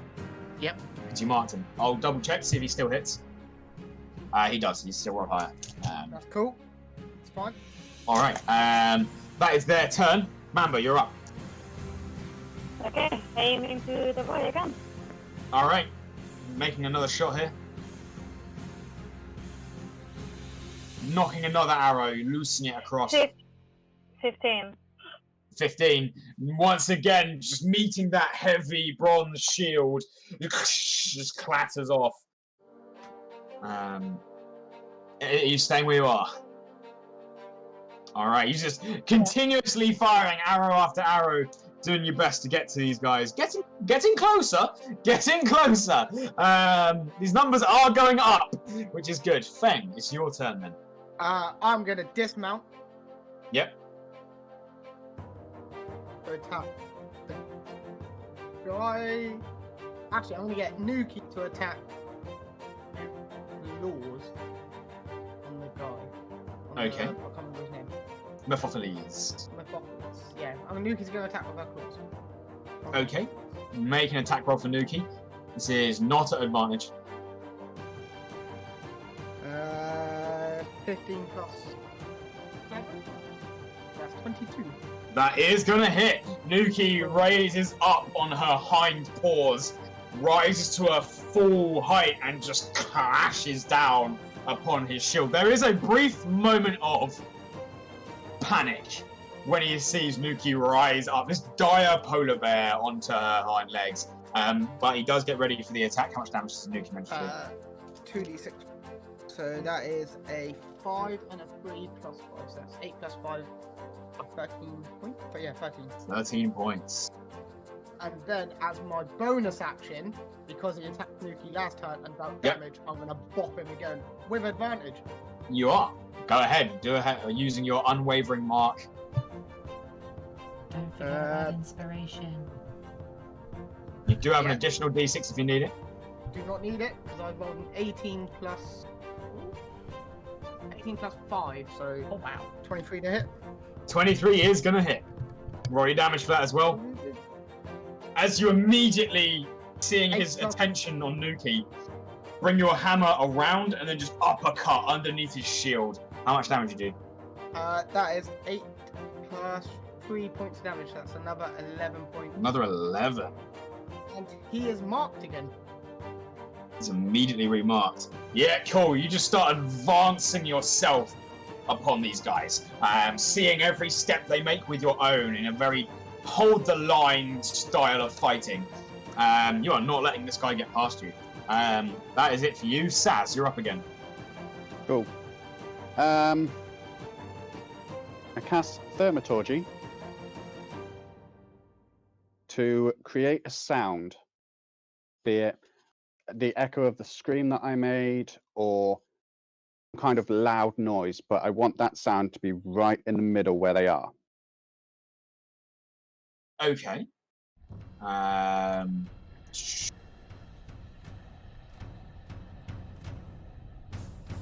Yeah, you can create a small a cry, can't you? Yeah. Okay. You're gonna. What kind of sound are you gonna make? Just a very, very loud sound again. Okay.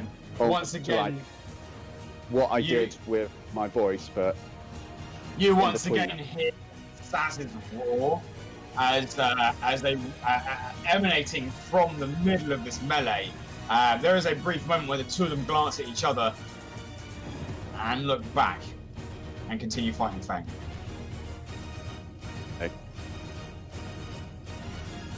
That's going to be useful. Was kind of hoping that they would expect a third opponent, considering I just turned myself invisible, but hey ho. In which case, I will use my action for my short bow to attack. So, going forwards, Thaumaturgy is an action to cast. This time round, I'll let you get away with it. So you can use your bow. fair enough. You can use your bow. But yeah, your Thaumaturgy is an action, so you have to choose Okay, which that I didn't know. attacking and using it. No, that's fine. That's cool. That's cool. You knock your arrow. Get ready to fight. Make your attack roll. This is against Cassiopeia. How are they looking? Cassiopeia is looking pretty good. Mephistopheles is starting to slag.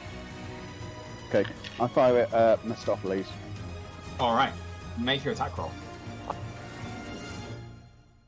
It's... Oh, fuck, that's good girl. 22 to hit. 22 is gonna hit. Go ahead and roll your d6 damage plus sneak attack. So I believe that's now 3d6 damage in total. Okay. 3d6. Plus the 3 as well. And that makes it 15. 15 points. Yeah, he's not looking good at all. You see as this time the arrow digs into one of his ribs and he immediately just drops to one knee. There's the worried glance from Cassiopeia as she grabs hold of his arm and just manages to pull him back up. But he is swaying and staggering pretty badly. You guys have really nailed into this guy. All right. Are you going to stay on the outskirt edge and keep fighting from the side? No, I'm going to use my movement to go back to the group. You're going back straight to the group then. Awesome. Brilliant. Galad, you're up. Okay, so I yell loud enough so that Feng can hear me and the rest of them. Focus on the girl now. Worry about the girl. Do not fight the guy. Not if you understand me, please.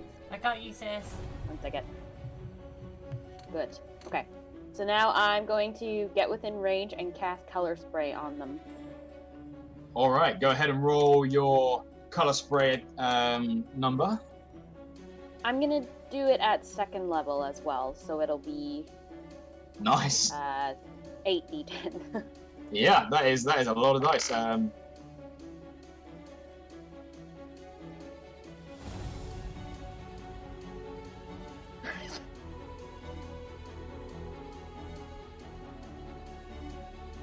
If you wanted to use this and not catch Feng and...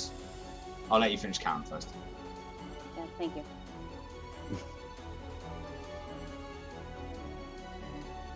Okay. Yeah, I want to be within range, so I'm not catching Feng in it. Cool. So for you, for you to do this, you can get in range, but you need to get to the side of them. Otherwise, the cone will literally just hit anyone in front of them. So you'd have to use your entire movement. You wouldn't be able to get back to the group. That's fine. Cool. What was the number? 65. 65. You watch as Mephistopheles immediately gets caught by the color spray and he's immediately blinded for a moment. By 1 hit point, Cassiopeia is not. As they manage to just about reflect the blindness off of their shield. Can I push Have you got any... you can't push that, I'm afraid. It's not a skill check or an attack roll. It is just one of those... You just rolled 1 under on the numbers for that damage. Do you have any bonus actions you'd like to try and use? I don't think so. Cool. Unless I want to cast Shadowblade, but I can't. All right. Marle, you're up. Hearing Galad say we're attacking the girl now, I'm going to look directly over to her, and her name is Cassio, right? Cassiopeia. Cassiopeia. Hey, Cassiopeia! Would you call a fish with no eyes a fish? And I'm gonna cast Tasha's Hideous Laughter. Okay, that's a wisdom saving throw, I believe, of which they rolled a 2. So they are feeling that. You watch as Cassiopeia, this stoic, Spartan-esque warrior, begins to grin, chuckle, and then just drops to the floor and starts rolling around in fits of laughter at a joke. Okay. Yeah. Is there anything else you'd like to do? No, I'm good. All right, cool. I can't top that. Nice. Cass spends their turn laughing on the floor. Is going to try and recover at the end of it on a 14, which I think succeeds. That matches. Matches, so they succeed. So they do lose their entire turn, however, laughing on the floor. But they do snap out of it and get back to their feet. Mephistopheles, blinded, is simply going to plant his shield, and he plants it facing the growling bear that he can hear within 5 feet. He's going to see. You see him as he lets go of his spear, grabs a hold of the top of the shield, and all of the snakes begin to come alive out of the shield and stare directly at Nuki. Can Nuki make me a Constitution saving throw? Oh dear. Constitution. That's an 18.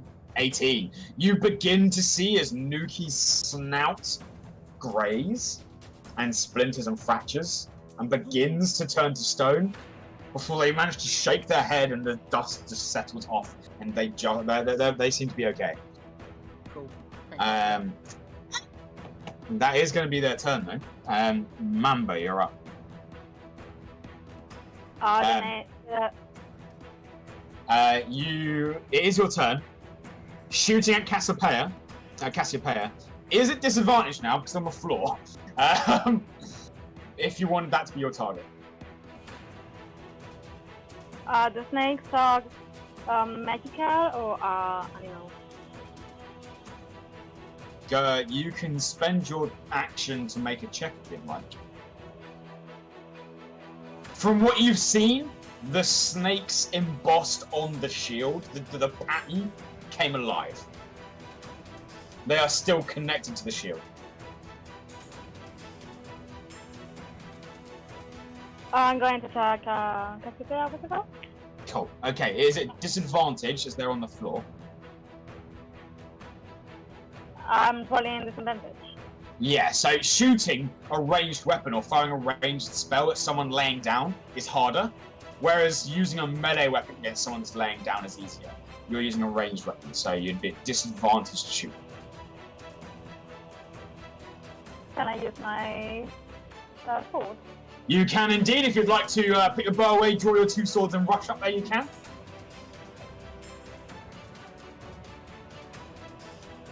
Yeah, why not? Alright, you rush on up, you get your 2 blades ready. As you get within 5 feet, Cassiopeia quickly at the last second brings her spear up to try and hold the line. She can use your reaction to attack you when you come in range. She's at disadvantage because she's prone. But that's still pretty good. That's a 17 to hit you. Yeah.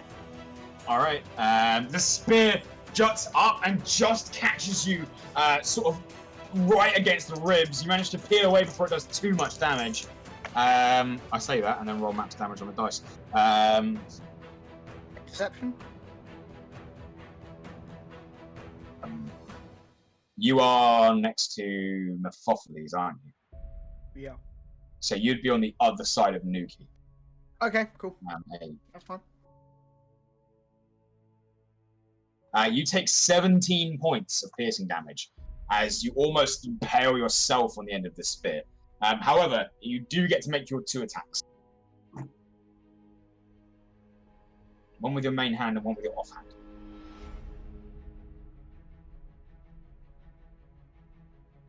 Okay, go a second.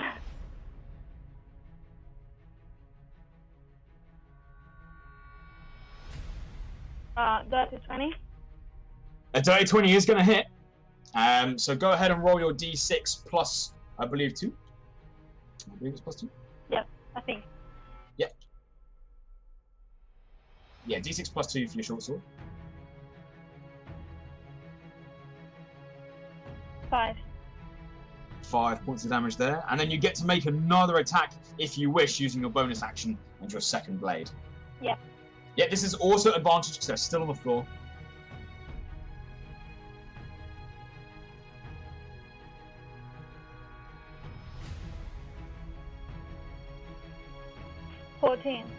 14. This time, as you bring your second blade across, their shield covers their body, and there's just this loud clang of metal on metal as they manage to deflect the second blow. I ran back to the group. You can back off another 5 feet. They were 20 feet away from you, so you'd have run 20 feet in. You have 5 feet if you want to step backwards again. Yeah.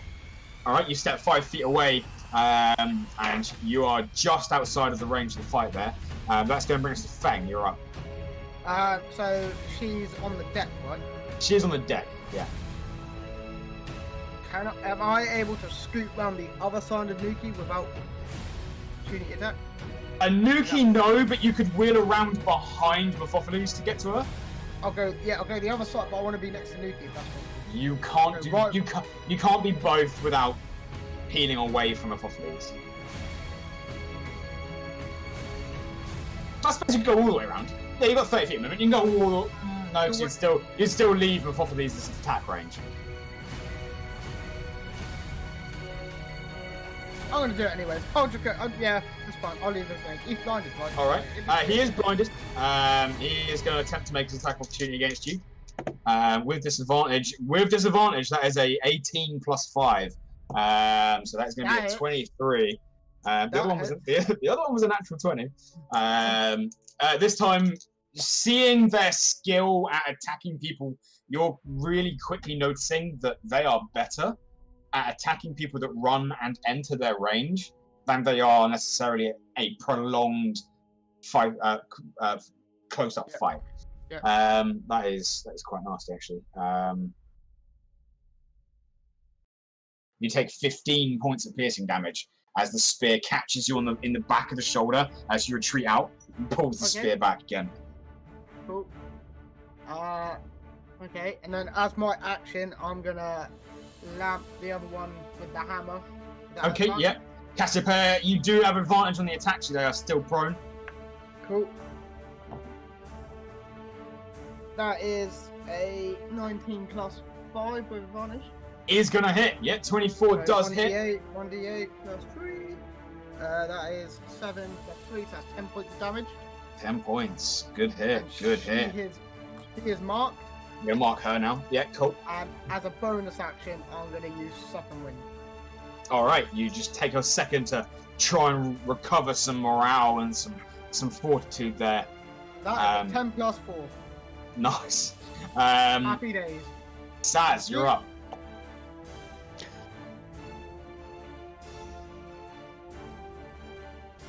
The girl's still looking pretty injured, correct?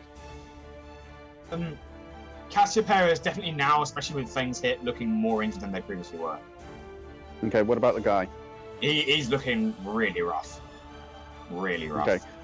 I'm just gonna attack the girl this time, and I'm gonna use... have I still got sneak attack, or not? You do, because of insightful fighting, and an ally within 5 feet of them.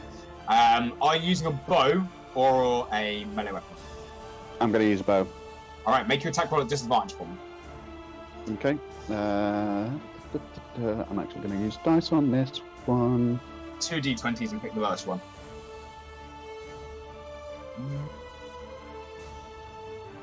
Okay, it's a 5. No, you take your shot and the arrow just clatters against that heavy bronze shield. Oh, that's fine. Not much that can be done. However, I will say to the others, leave the girl. Sorry, leave the guy. Cool. Repeating the message that's been spread around, just reaffirm your game plan to these guys. Galad, you're up. Okay. I'm only within like 5 feet of each of them. You're like 10 feet away from them. Yeah, you're like 10 feet away from them. Okay, I'm gonna get as close as possible. Use my bonus action to get Shadow Blade and attack melee style the girl on the floor. All right, yeah. Once again, pulling the shadows like from between the floorboards of the arena. These black shadows siphon up like smoke and just form into a dagger in your hand. Make your attack roll at advantage. It's a +5 on that one, right? I believe so. Let me just double check for you. It'll be your spell attack bonus, which is +5. All right, 22. 22 is gonna hit, which I believe makes that 2d8 psychic damage. As this dagger of shadow passes through their shield and just pierces straight into them. 16. 16.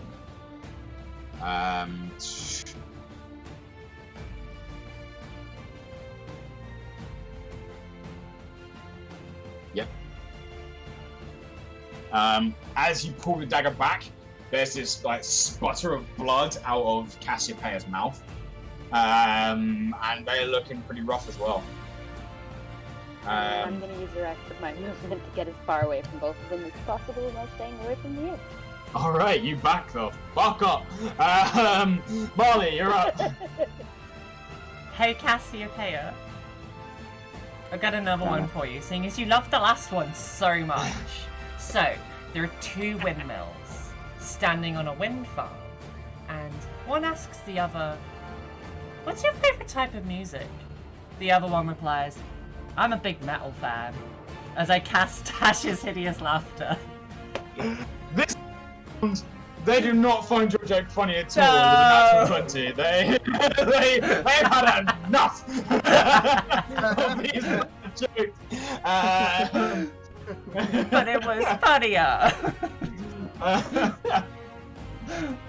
Okay.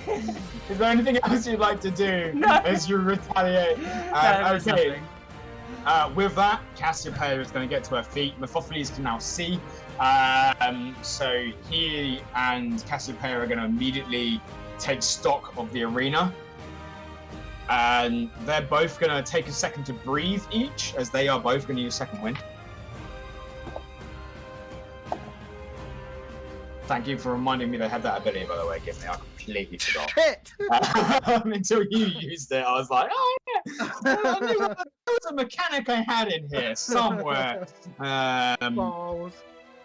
See, I was just going to go for non-lethal attacks, but since you just healed them, I thought, nah, fuck it, we're just going to go all out now. With that as well, Cassiopeia is going to bring her shield about, being able to see the group of you now. She's going to turn to point at both Feng and Nuki, as once more her snakes come alive. I'd like both of you to make Constitution saving throws as she lines you both up. Ooh, not good. Good. Feng got a 7 and Nuki got a 10.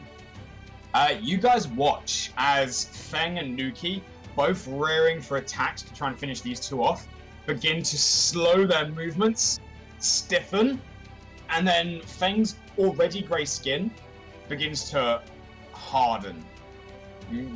You suddenly see Feng just stop moving. Nuki's pristine white fur turns grey, encases in rock, as you are both petrified. Mephistopheles, for his turn, is then immediately going to dart away from Cassiopeia and is going to go straight for...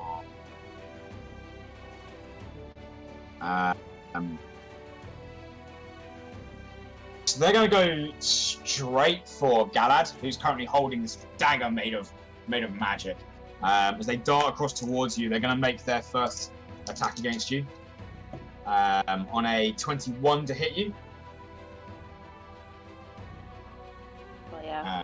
The spear comes through, dealing 8 points of piercing damage.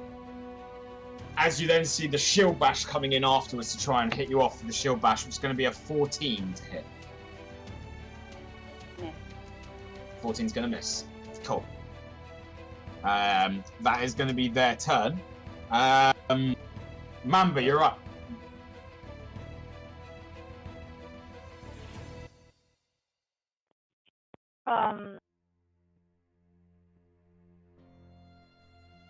I'm going to attack the girls with my... I'm going to go back to the group, and then I'm going to use my sword bow. You can take your bow back out. Yeah, cool. So you stow your blades away, back up into the group, and fire with your Fire with your short bow against Cassiopeia. Make your attack roll for me. Again?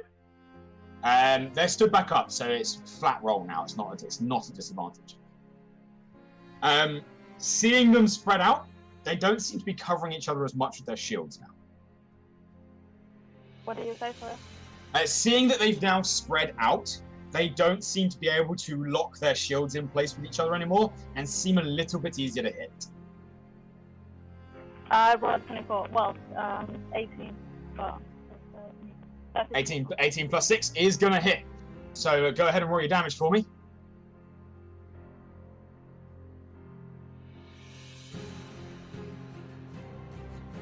8. 8 points. Good thing they healed. That would have hurt. Yeah, Cassiopeia is starting to look a bit battered there. Feng, you spend your turn locked in stone. Damn it. So does Nuki. Saz, you're up. How are they looking? They're both pretty beaten. They're both looking pretty beat. Cassiopeia is now looking more beat than Mephistopheles.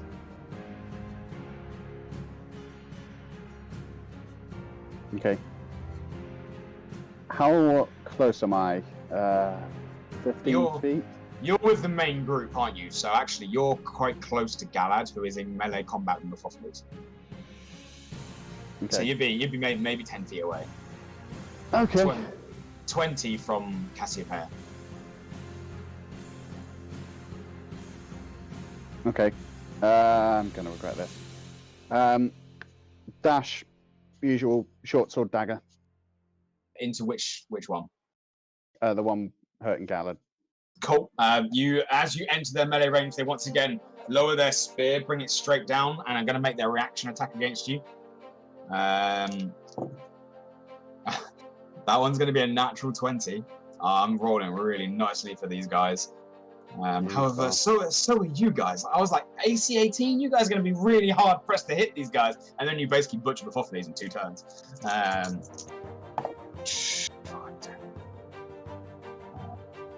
That is 7,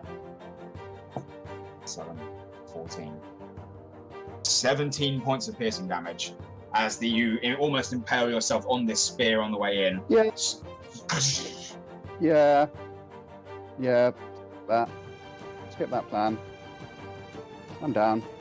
You're down. As you guys watch, as Saz rushes in, and Mephistopheles in this blinding moment just springs the spear across.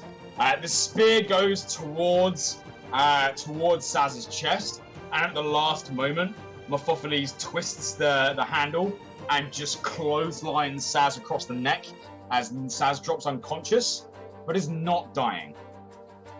They seem to have unlethally taken Saz down. That's going to bring us to Galad. Your turn. We'll spare the dying work on the ones turned to stone. Do not know.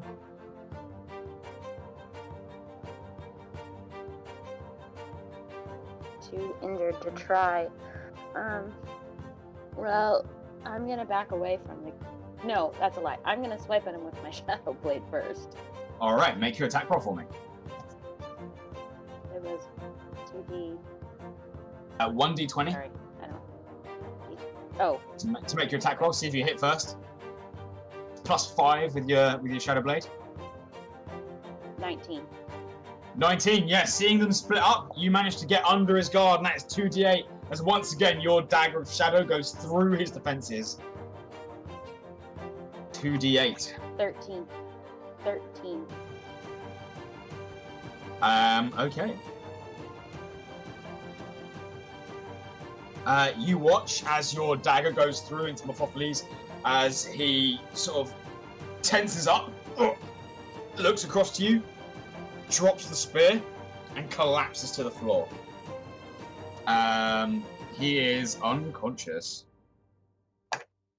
And he also looks to be bleeding out.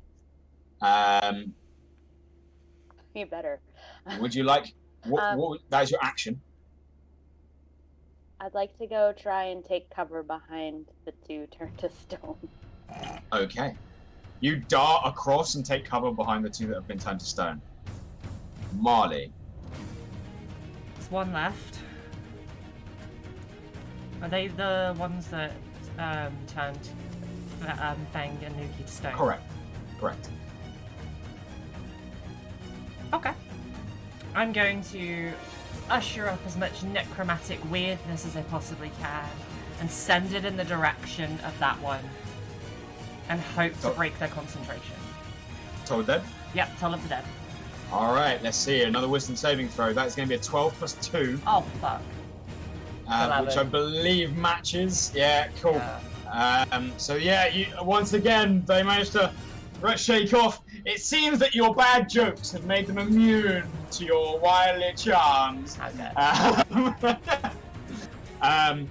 Where are you stood? At the moment, you were stood with the group, which is now an unconscious Saz and Mamba.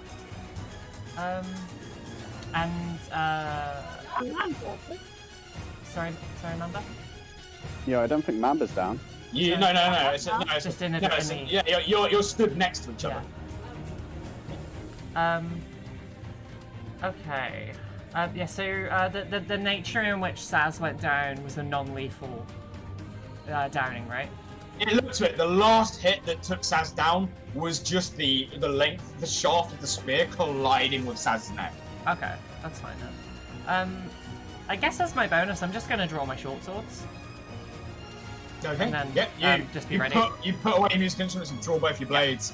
That's going to bring us to Cassiopeia's turn.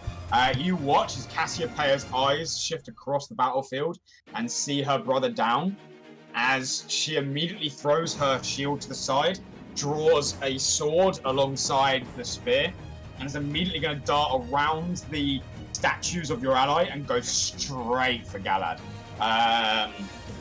Their spear goes in first on a 17 to hit. It doesn't matter. I'm dead now. Okay. Yes, it hits, and it doesn't matter how much damage she does. It doesn't matter how much. You do take 8 for the record. I only had one.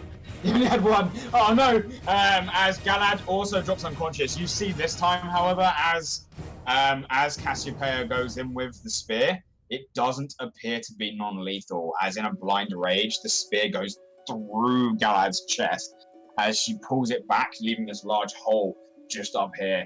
As Galad appears to be bleeding out, they immediately spin.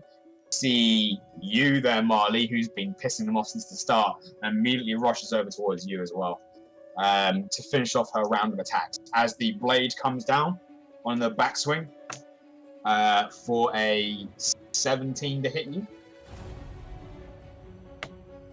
You take 6 points of slashing damage. As once more they bring the spear up for their third and final attack for a 15 to hit. Is that on me as well? Yeah. Yeah, they're both hits. So the first one was 6 points. The second one is 9 points for a total of 15. God. Okay. That is her turn now. Mephopheles bleeding out. Mamba, you're up. You're up. Yeah, bow to Cassiopeia.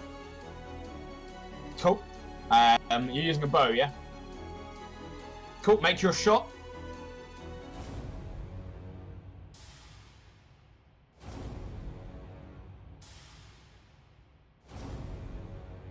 Nice. No, this time, as you see this whirling depiction of blades and spears, you take aim, and at the last second, the combat between Cassiopeia and Marle gets a bit too intense, and you shift your target away to make sure you don't hit Marle, and it misses. Would you like to stay out of that combat, or are you going to go into it?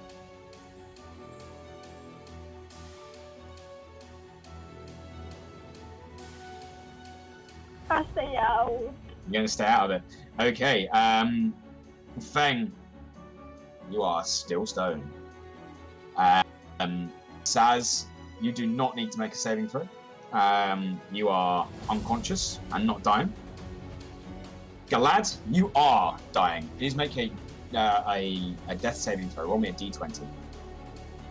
16. 16. Mark off one success. Marley, you're up. Alright, so I'm engaged with Bitchface. Cassiopeia. Yep. Cassiopeia, Bitchface. I made a mistake when I said I'm drawing short swords. I'm drawing a short sword and a dagger. Okay, yeah, cool, that's fine. Okay, fuck it. I'm gonna make my attack roll with a short sword. Alright, make me an attack roll. I believe it's a d20 plus 1. Yes.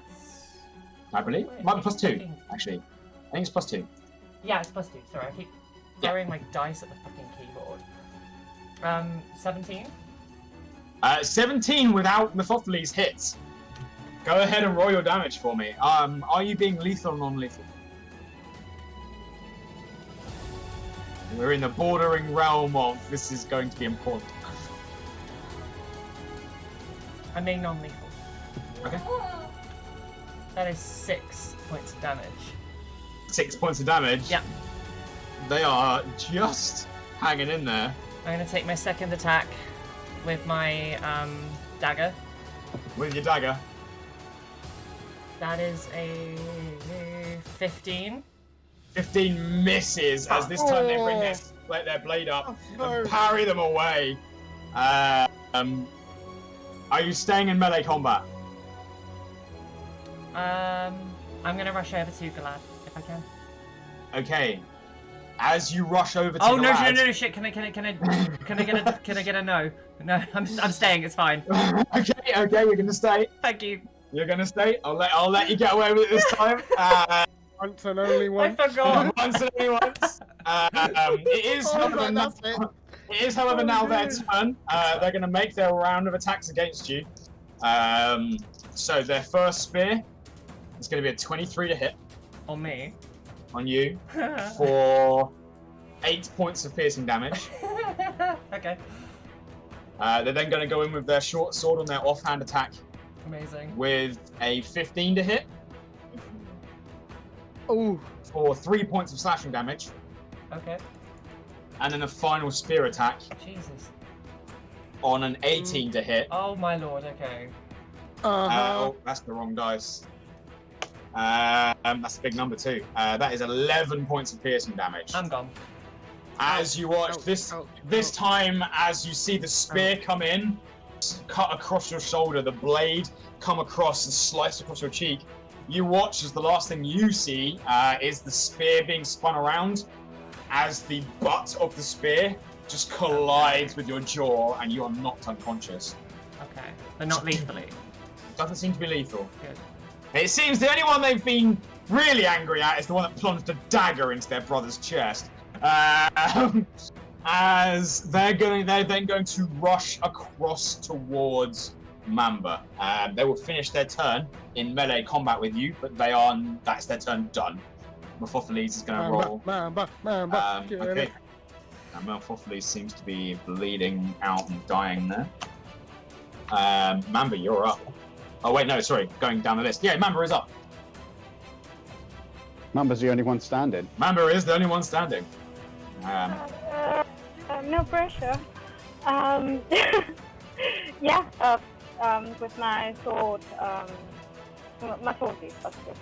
Cool, yeah, so you're going to drop your bow, draw your swords. Alright, make your attack roll. D20 plus 4.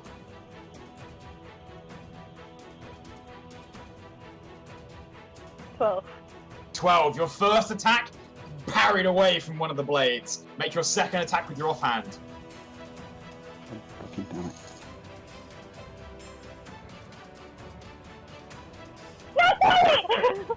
Natural 20! Yeah. To get it. Yes. Ahead, roll your... They could Come on. survive this. Roll 1d6 and double it. Do not add your modifier. This is your offhand weapon. Come on. 1d6 and double the dice. I'll give you a heads up. There are 2 numbers on that dice you can roll. 10. 10. 10. Are you lethal or non-lethal? Lethal, of course. Lethal. As you bring your blade across, you just cut Cassiopeia from hip to shoulder as the blade slices through and blood spills across onto the floor. They immediately drop down. They are currently conscious and bleeding out. You have a moment as you look around. 2 of your friends have been turned to stone. 2 of them are unconscious, and 1 of them is bleeding out and dying on the floor. We're going to stay in initiative order for this. That would be the end of your turn. So, stone, unconscious. Galad, can you make me a death saving throw, please? 11. Mark off 1 success. Marle's okay. Cassiopeia and Mephopheles. Mephopheles. Okay. Cassiopeia does not. Okay. Mamba, what do you want to do? So the enemy, both of them are on the floor. They are both alive, but they are both bleeding out and unconscious on the floor, as is Galad.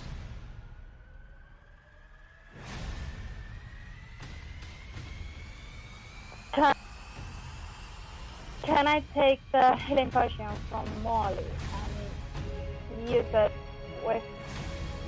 I already took it. You already used it? I cannot do anything, I don't have any spells. So, you can try and make a medicine check on Galad to stabilize them if you wish. Oh yeah. Cool. So you rush on over to Galad. Please roll a medicine check for me. Galad, so far you've passed both, haven't you?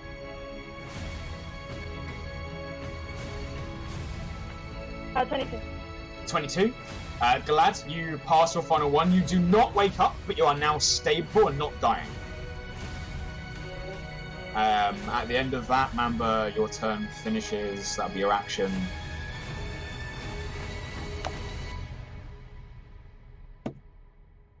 Okay. As you finish applying medicine to Galad, you watch as Cassiopeia continues to bleed out.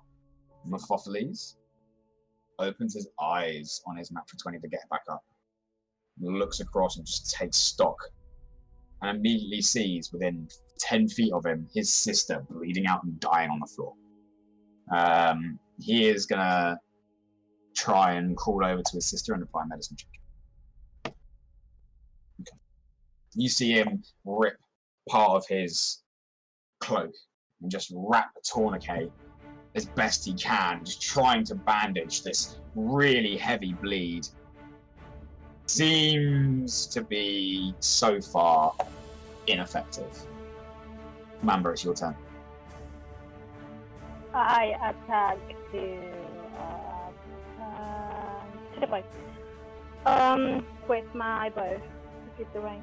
You're gonna grab your bow and you're gonna try and shoot him. Okay, make me an attack roll for me. 1 shot.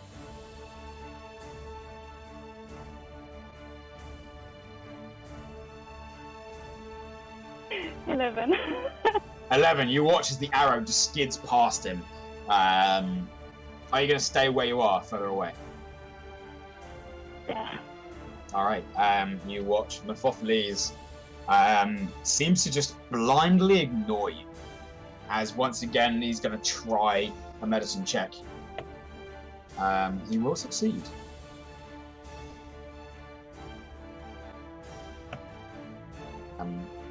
All right. And with that, he sort of staggers and begins to get to his feet. What are you doing? Your turn, Mamba. Sorry, can you repeat?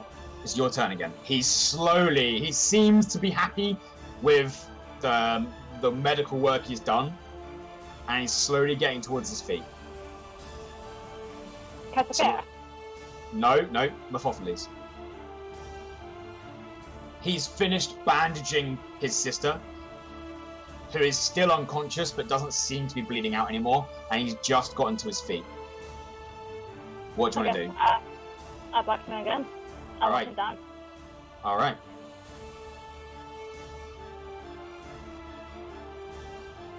No hold bars. 21. 21. Yeah, the arrow sails straight across, just plunges into Mephistopheles, who drops to one knee before looking across to his sister, sliding across onto the floor, and just collapses. There's a moment of silence. And the crowd.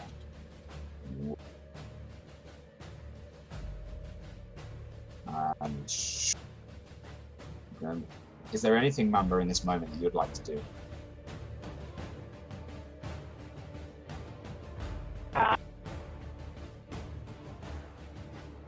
How fun and nuclear.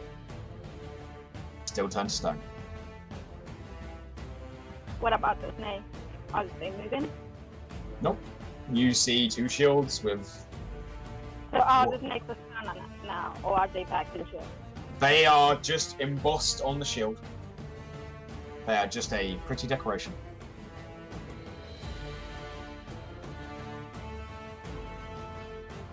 And they're holding the shield, obviously. Well, the shield's on the floor next to them. In fact, one of the shields is next to Feng. It was dropped by Cassiopeia. I want to grab the shield. Alright, you rush over and grab the shield.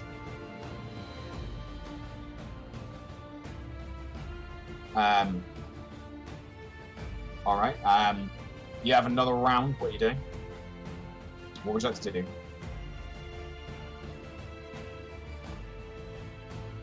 I would like to heal someone, but...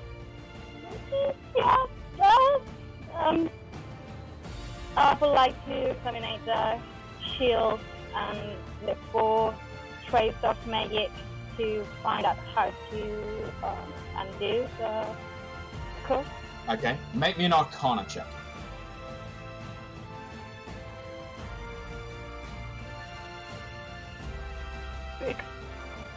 You, for the life of you, have no idea how to make this shield work. It's there, you know it's got something magical about it. You have no idea how it actually works. It is, however, at this point, that Feng and Nuki actually revert back from being in stone. As the stone breaks away, Feng, you take stock and you see the crowds up in arms. You see Cassiopeia bandaged up, but alive. Mephistopheles next to her, bleeding out with a couple of arrows stuck in him. And Mamba holding onto one of the shields. Is everyone? Do I see everyone around that? There's everyone else like not bleeding out? Do I see them stable? Everyone else in all of your party are fine. They're unconscious, but they're fine. Galad looks bandaged and stable. It's just Mephistopheles that is injured. Can I try and make a medicine check on Mephistopheles? I'm not very good at them. You may. Go ahead and make a medicine check for me. It is, as you walk over to him, however, you begin to hear in the crowd, kill, kill, kill, kill, as the crowd begin chanting, kill. What do you do? I'm gonna just look at the crowd, just examine the crowd as they chant this. Make a perception check. Mamba, what do you like to do at this moment? The two of you are the only ones alive. An 18? 18. Okay. Can I do more medicine checks to Marle and Saz, or it doesn't work differently? You've done everything you can to make sure they're alive and okay. Without healing magic or healing items or a couple of hours rest, they're going to be unconscious for a little while.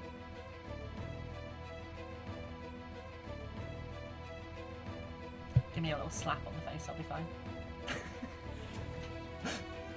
You take 1 point of bludgeoning damage and bleed out. Okay, Feng, what are you looking for in the crowd? The general crowd's sort of demeanor of what's the actions, like if there's any anything like anything standing out to Feng. That makes sense. Looking on. What would you like to do, Marle? Yourself to You can't help him, but you can make your own roll. You guys are using perception checks to look. So if you'd like to make a perception check of your own, you can. Go for it. Make a perception. Yeah, make a perception check. Yeah. Yeah, you just can't assist Gimli.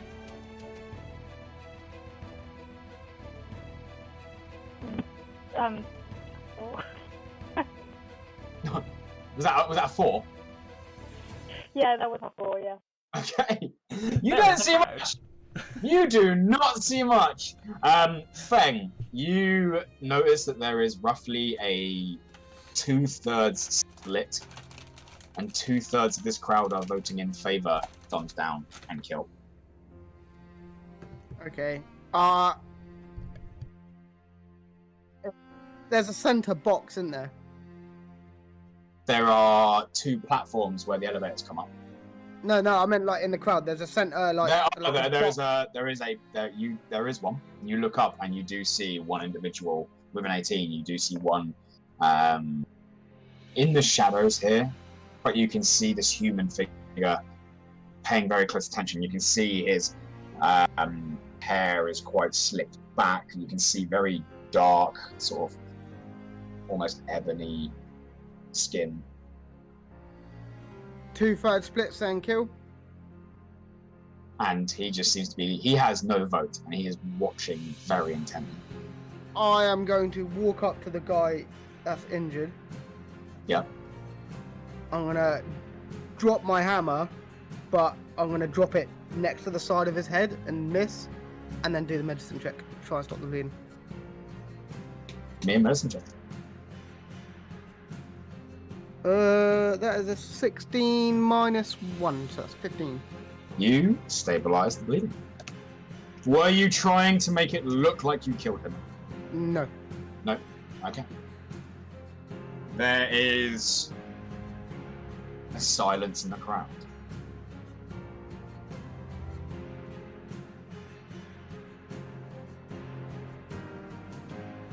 You guys, most of you unconscious, 2 of you alive and well, begin to hear one voice at first, shouting out across the silence. Soul Seekers! The Merciful!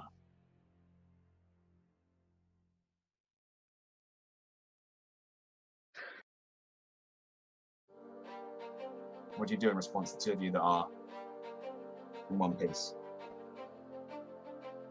I am going to jump on Nuki's back. And I'm going to shout out, "Come down here then!"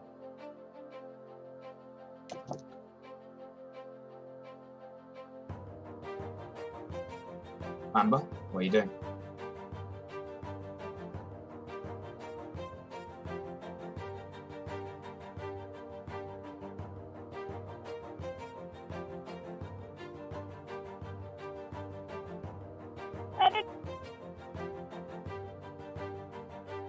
Oh, I didn't catch that.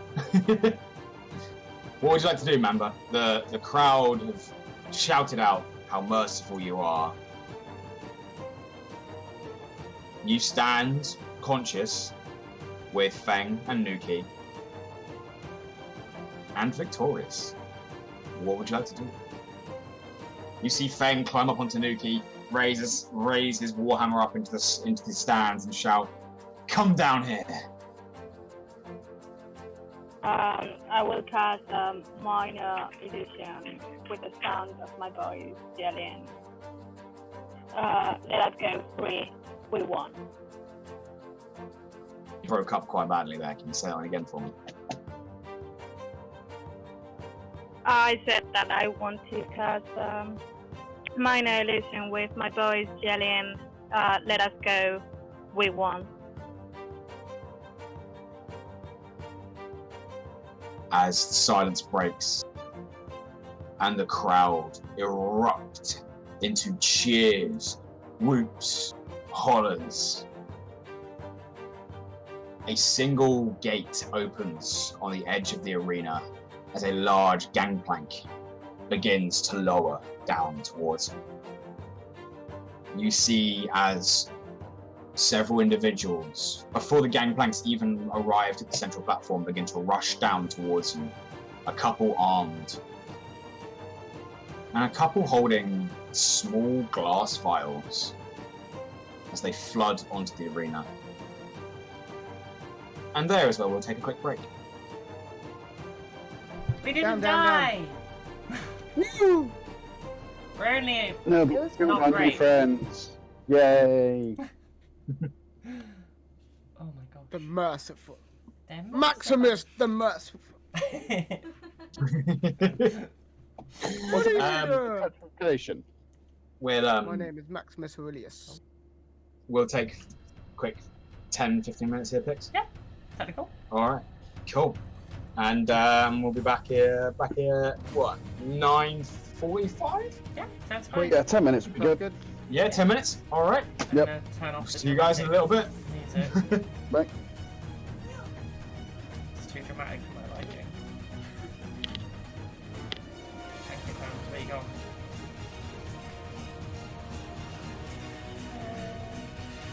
There it is. There's the one I want.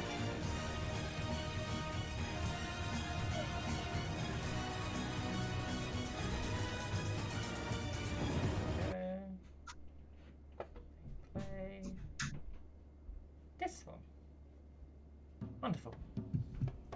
Okay, let's just read the chatty.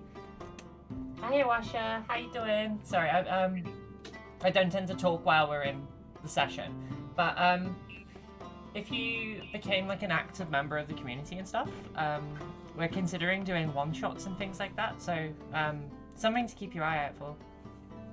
But for now, I am gonna take a pee break because tea and a pee break, exactly what Linus just said. Except without the tea, because I like this shit. I can't read the fucking... There we go. Okay, right, so I'm just gonna run a quick ad break, go for a pee real quick, and I'll be right back. I love you guys. Let's do the be right back screen. There it is. Oh. Ow, ow, ow, ow, ow, ow, ow. Definitely didn't just catch my hair in my fucking headset then. Nobody heard that. At least nobody saw it, but nobody heard it.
G'day.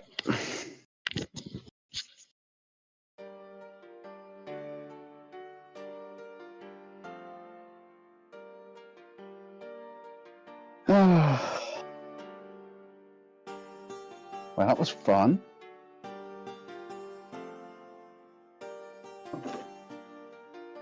That went about as well as pulling teeth.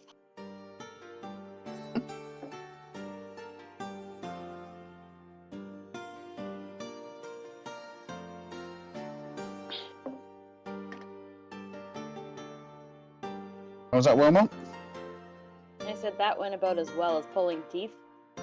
Mm-hmm.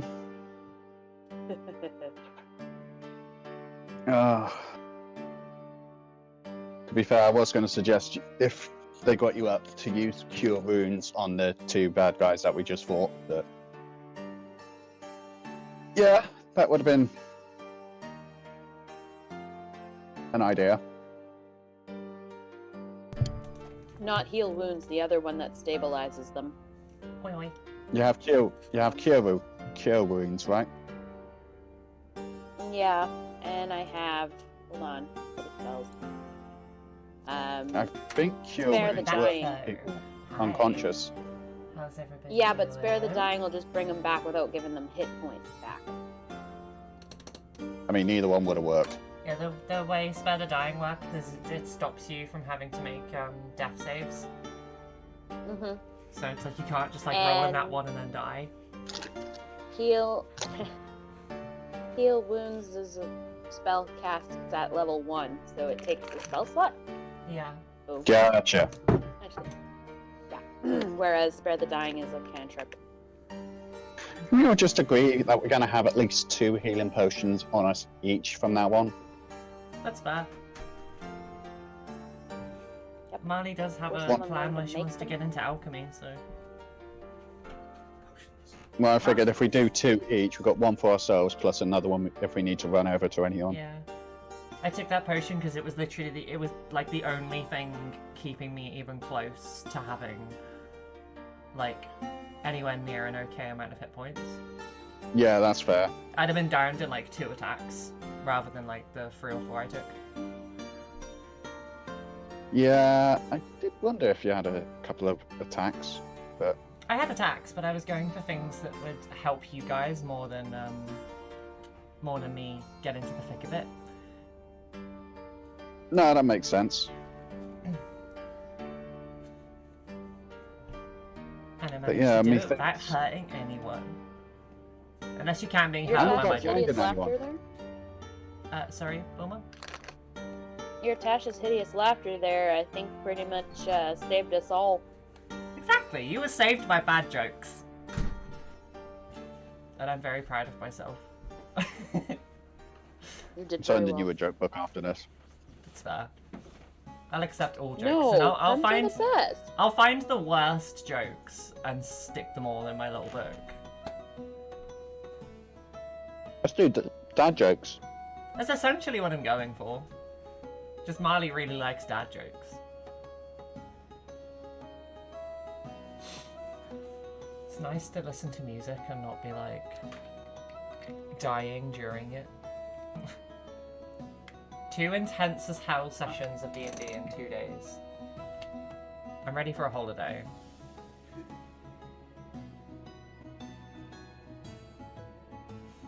Yo-ho! Hey, Meeting while I got some more beer. I'm happy. Hell yeah. Oh gosh. Oh my god, I am never using Discord mobile again. Oh, it's bad, isn't it? Mm-hmm.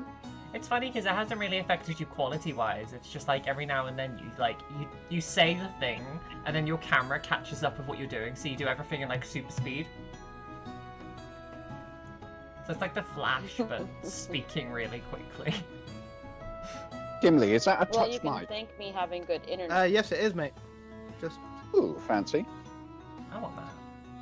Oh, that's so Look bad. at that. How much I mean, does that cost? it's about 120, I think. oh, fair. I It's don't not want it bad. anymore. Yeah, it's useful to have though. I'm happy with mine. It's pink. Quad map. Yeah. Quad X or Mine's something? this. I can't remember what it's called. What I do want with this though is an arm, so it just like overarches. Oh yeah, like a boot. Yeah, you can buy yeah. those quite cheap. You can pick them up for like 20 quid. I have arms that are like all attached to my monitors, but I am so bad at DIY. I relied on somebody else installing them on my desk for me. So I know if I try it, it'll just be this haphazardly designed little arm thing that just regularly falls into shot all the fucking time. This is essentially my headset, and I've got it for what, 20 quid, I think.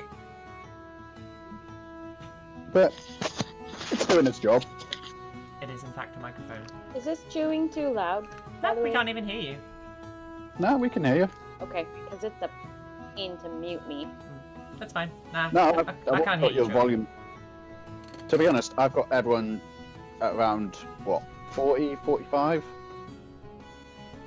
You guys 50, have that 50 luxury. I on had the to have you all super loud. Also, speaking of fuzzy pickles, it's still Fuzzy pickle pickles. flavored. That's amazing. I'm kind of disappointed we aren't called They're fuzzy so good. pickles, but like, unless you've played Earthbound, you're not even gonna get the reference. I mean, we do have silly moments, but we're more of a serious campaign than Yeah. Fuzzy Pickles would allow for. If we I do a think. joke campaign, we're calling ourselves the Fuzzy Pickles, okay? Like 100%. I mean, I might actually have that as a character trait for that other character I was talking about earlier, Len. She could just really, really enjoy pickles. Why don't you just dress up as a pickle? Because then I'll look like one of those really lame Rick and Morty fans that are just obsessed with the Pickle Rick episode. And I'm just like, I don't want that. I just want to be a girl who likes pickles. I am already making some cat pickle ears costume for Amelia. Cat ears, yes. But she doesn't like being called a cat, though. Yeah, she's Morgana incarnate. Love that. Persona 5. Cannot wait.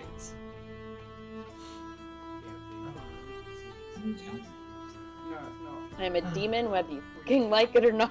I'm a demon who just looks a bit like a cat, but you know. so I type in pickle costume onto Google. Oh no. The What do you- first 5 costumes: pickle, Okay. pickle with a chef's hat, Uh-huh. plant, lobster, Lobster. lobster. Pickled lobster? Do you... We said No, you would never pickle pickle, lobster, not a rock surely. lobster. Rock lobster? Sorry. Well, Pickle everything. I have Fish no man. idea. I mean, I've does had pickled potatoes. pickled potatoes? Is that a Mhm. thing? Yep, you pickle them raw. Mhm. Is that a Canadian thing? Or is that just a not British thing? No. No, that's just a farmer's market thing. Bear with me Pickle 2 secs. anything. My ceiling's leaking. Okay. Okay, Hmm? the break after that anyways. His ceiling is leaking. That's quite a problem. Yeah, that is quite a problem. There is a potato costume. Of course there is. Oh god. That's not even 15 quid. Oh, wonderful. If you I'm want so a glad. potato costume, just get an empty potato sack and cut head slits in it. So, well done for surviving that one, guys. Yeah, shit. Very well and- done. Well, we haven't been made friends with these guys, have we? I mean, we'll find out how much they remember of that fight. Well, one's You know, dead. Pete, How's the ceiling? Hello. you never did ask me if I wanted that strike to be lethal or not.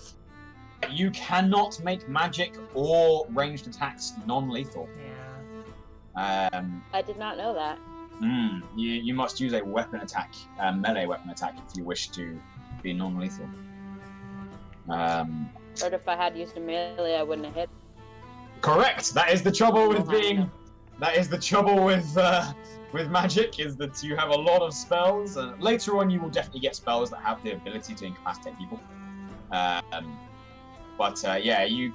with magic, it is inherently designed to do what it's supposed to do. So the dagger is designed to kill people. A fireball is designed to set people on fire. With a ranged attack, you simply can't control the power of the hit or knock someone unconscious with it.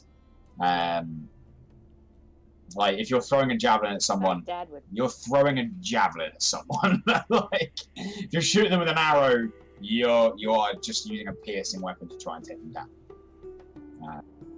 Pete, with us being unconscious, how do I mark that off on D&D Beyond? I've just put myself at 0 hit points, Yeah. and it will Yep. come up with I've got the little some failure saves. success That's thing it. going on. Should I just leave it like that? You've got Yeah, the just leave it. you've got the death save thing. Yeah. Just mark off 3 successes. Okie dokie. Oh, okay. Cool. I left mine as blank, but I can do as 3 successes. I will make it real simple for you guys when we dive back in. Are we all ready? Totally Yep. ready? Okay. You guys watch as the armored individuals that run down the gangplank, as it finally connects to the central arena, immediately square off and make sure that there is a gap between the 2 conscious members of the party and the 3 of you on the floor. You do then watch as the others that rush in behind take small red vials and begin to administer healing potions to the 3 of you that are on the floor. You guys get back up. Saz, you get back up with 9 hit points. Take it. Galad, you get back up with 6 hit points. Marle, you get back up with 4 hit points. Sweet. Love it. You do watch as they also rush across to Mephistopheles and Cassiopeia. They do a quick check on them before they begin lifting them up and carrying them over to one of the elevators to return down. Oh dear.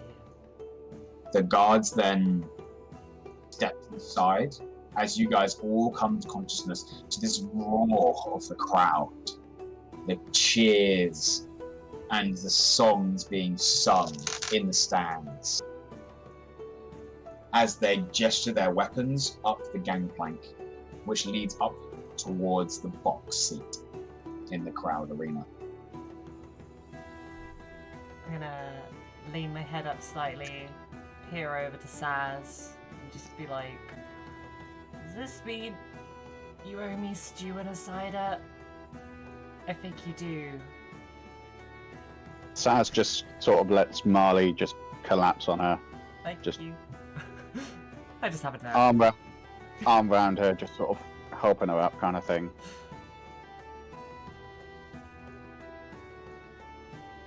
We'll just get ourselves checked out first Then you'll be alright, stew. love. and get you some stew. Give me a second, guys. All the cameras are froze for me. Okay.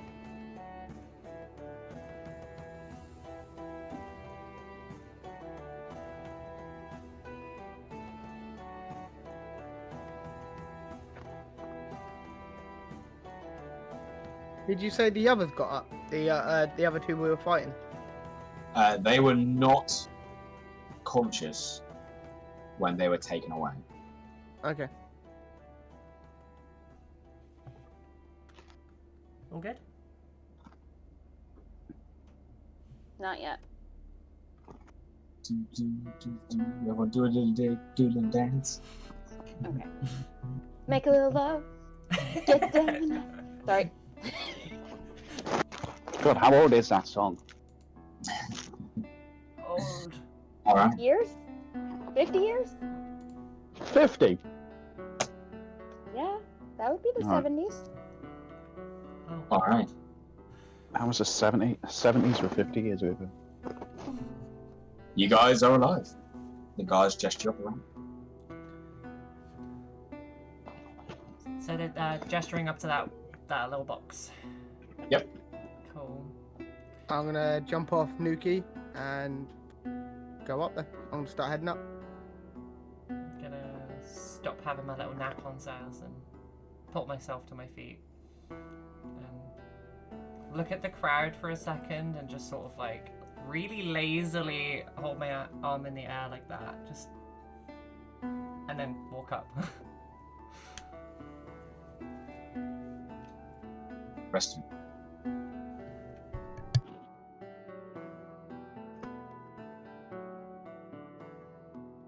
Mamba? I'm just walking, looking around, making sure everyone is safe, but just getting out of there. I want to get out of there. Okay. When you're gestured up the ramp, you see Feng and Marle heading up the ramp. You join. Yeah, cool. Galadesis. You just go up the ramp. I take Jodie off my shoulder and hold her in my arms and join them on the ramp. Guys ascend out of the bold arena and up towards this box seat. There, sat in an almost throne-like position, you see quite a tall human male.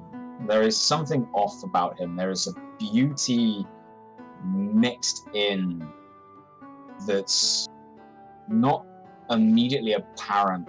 You take a look at him, and his physical appearance doesn't match the feeling that you get when you look at his figure. You see a fairly muscular, more athletic than strongman, though. You see him with ebony brown skin. You see a fairly nicely made coat, black in nature, a couple of golden buttons down the front. You see a pair of cutlasses on his hip, at his belt. His hands are adorned with ring. As you look up and you see his face, you see these very light brown, almost gold coloured eyes. There is a scar on his left cheek that runs almost next to his eye and across over his lip. And you then look on the right side of his face as almost the entire right side of his face and neck and disappearing under his coat is a singular burn scar that covers across. And yet, as you look at him, you can't help but think somehow this man is beautiful. He rises to his feet as you guys approach and offers a slight smile.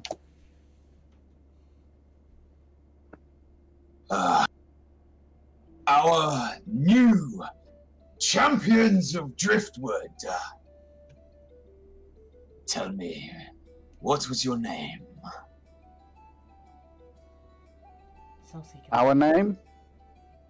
It was Soul Seekers, right? Soul Seekers. We're the Soul Seekers! Soul Searchers, wasn't it? And we're here for some rest. Yeah, I think it was. Done your trial. It was Soul Searchers, guys. Oh shit. The We're the Soul Searchers! A new band, it seems. Welcome. A new band in desperate need of some rest. I can see. Well, we'll make the Freedom. ceremony short then. Welcome to Driftwood. Free city. City of trade, of commerce, of work, and good, hard labor. Through your conflict, you have earned freedom that someone else saw fit to rob you with. I present to you the wooden hook.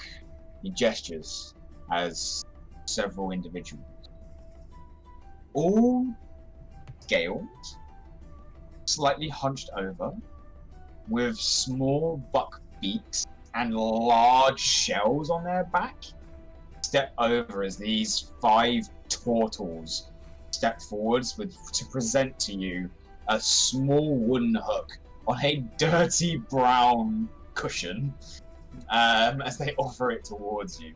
I very excitedly walk over to where they're offering this this hook, and just with utter glee at the sight of the turtles, just get onto one knee and take it from the cushion and say thank you.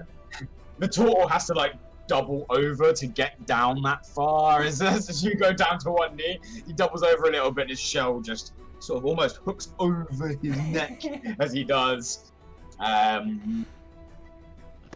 With these, you carry a symbol of your freedom from the arena. But not only that you are champions, pride of Driftwood. I have arranged room, expecting this outcome. My guards will take you to the Drowned Anchor, a place where you will find rest, food, and merriment. And if you would have the time, I would send for you in the morning. I think I might have work for champion of your caliber. Colour me intrigued, sir. Correct me if I'm wrong, but I said we were freed, correctly? Correct, and that is why this is an offer for work. An offer I think you would be most intrigued about. And as he does that, he reaches forwards and he goes to grab your arm, Saz, twisting your wrist upwards as he just indicates and nods his head towards the branding on your arm. Saz, he knows. He knows about our stuff. I snap my arm away from him. What do they know? Regardless, We'll talk about it later. we're not doing anything until we get some rest. Are you Taryn? It'll be better to think with a clear head. Are you the Admiral Taryn Dreadmast? I am. Well, I run this town. pleasure to meet you. Why don't you come by for breakfast tomorrow? Persuasion check. Marley, come Persuasion on. check. Okay. Yeah, maybe a persuasion check. No, Saz, I think she's doing the right thing here. I got a 14. It's been a long time since anyone's had the courage to ask me for breakfast. Well, I know where to find you. You do. Breakfast it is. How do you like your eggs?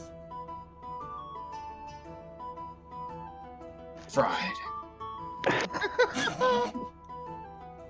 I was asking if you Love preferred it. sunny side up, or you know when they flip them and you get the sealy Marley, yolk.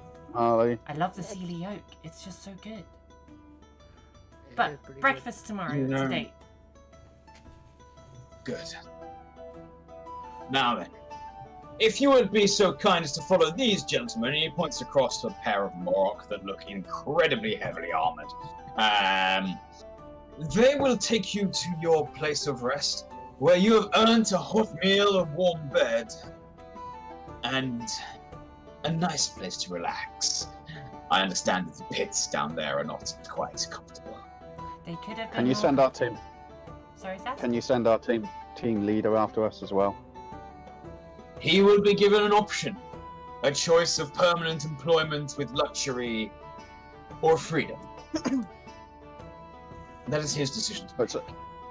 It's only fair that we get to celebrate with the coach. We will ask, and should he see it fit, he will join you. Though I hear he's very interested about tomorrow's fight, he might stick around. Sounds lovely. We'll be on our way. Thank you for your hospitality. I recommend you perhaps improve the beds a little bit. If you decide to return to the arena, your area of rest can be made your own.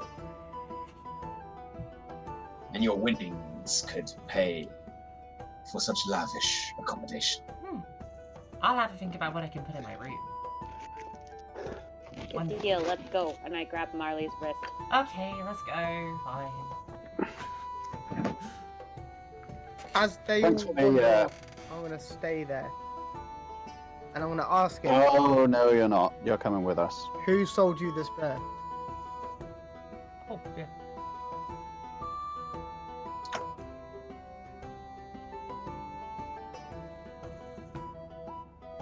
Perhaps it's best I explain that in the morning.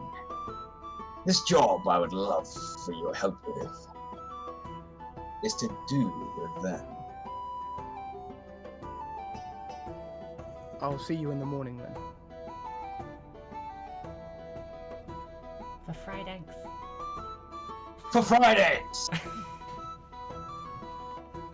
Ladies and gentlemen, I give you once more your champion!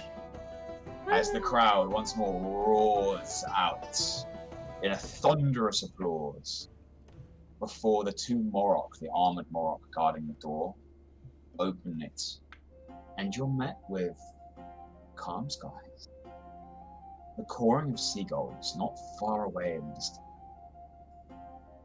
and the sound of the waves, albeit far below you, maybe 100 feet.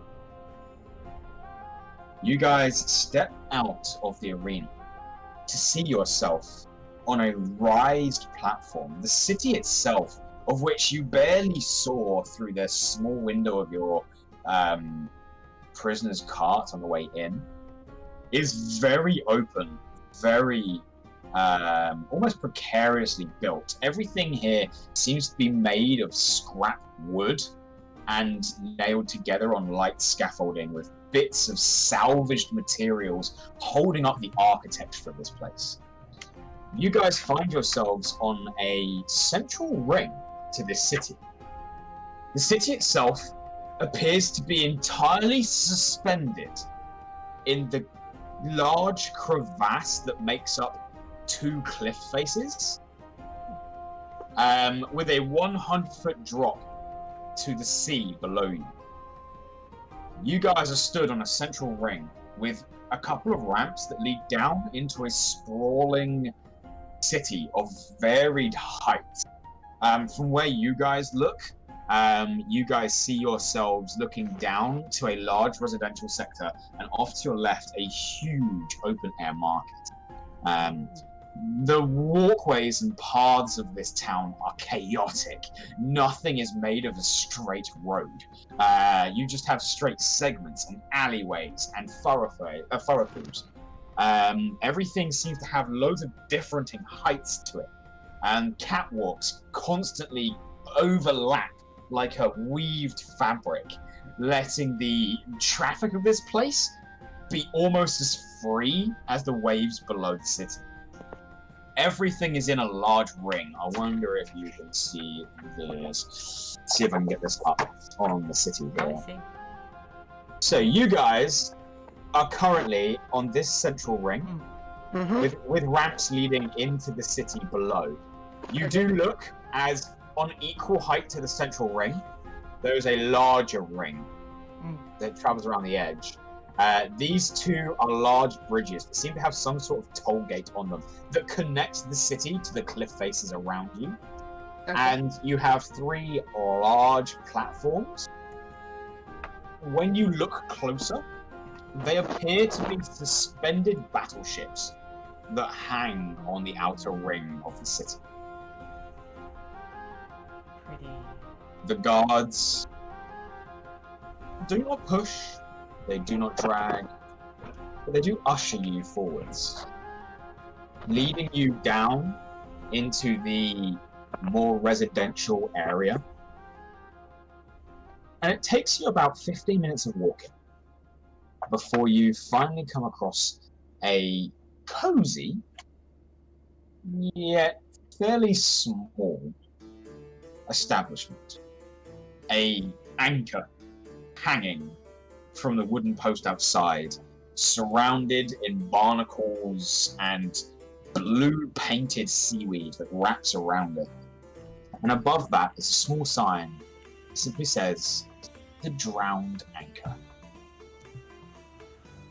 How big is the door? You figure you could get Nuki through it. That's fine. Cool. That's Just. all I wanted to know. speaking of which, you have been getting several really worried looks as you march this giant polar bear down the walkways through a residential district of town. You guys are covered in blood and battered, and yet at the same time, as you guys continue to walk, you can hear the chanting behind you. Soul searches. Souls. And there seems to be a large amount of revelry and festivity following you as you continue making your way out and into this small, cozy bar. Stepping through the door. Yep. Sorry, go for it. So I was just gonna say, as we hear the chanting, I look to Jodie and just be like, "Our name's a little ironic for us, isn't it, kiddo?" How loud did Galad say that? Not very. Can I roll perception to see if I heard it? Are you deliberately trying to hide this? No, but I'm trying not to have them overhear it. Give me a stealth check. Yeah, go ahead and make me a stealth check as you lean down and just say it quietly. Sorry. You can't. 6. 6. You all hear it! All of you! Especially Saz, who seems to be paying a lot more attention nowadays. Saz, at this point, is just not bothered by the crowd behind him. In fact, she's getting a little irked by it. She just wants to go get rest. There's nothing that's catching her interest right now. It's just rest, bed, be more awake. Like, she's physically exhausted. I'm She's not gonna put say that away anything. for later, in other words. I'm not gonna say Oh, anything. I- I'm just gonna sort of Like, smile. the guards are keeping updates with me. Sorry. I'm sorry, what was I'm- Like, I'm in lead of the group, but I'm walking so fast, the guards are actually trying to keep up with me.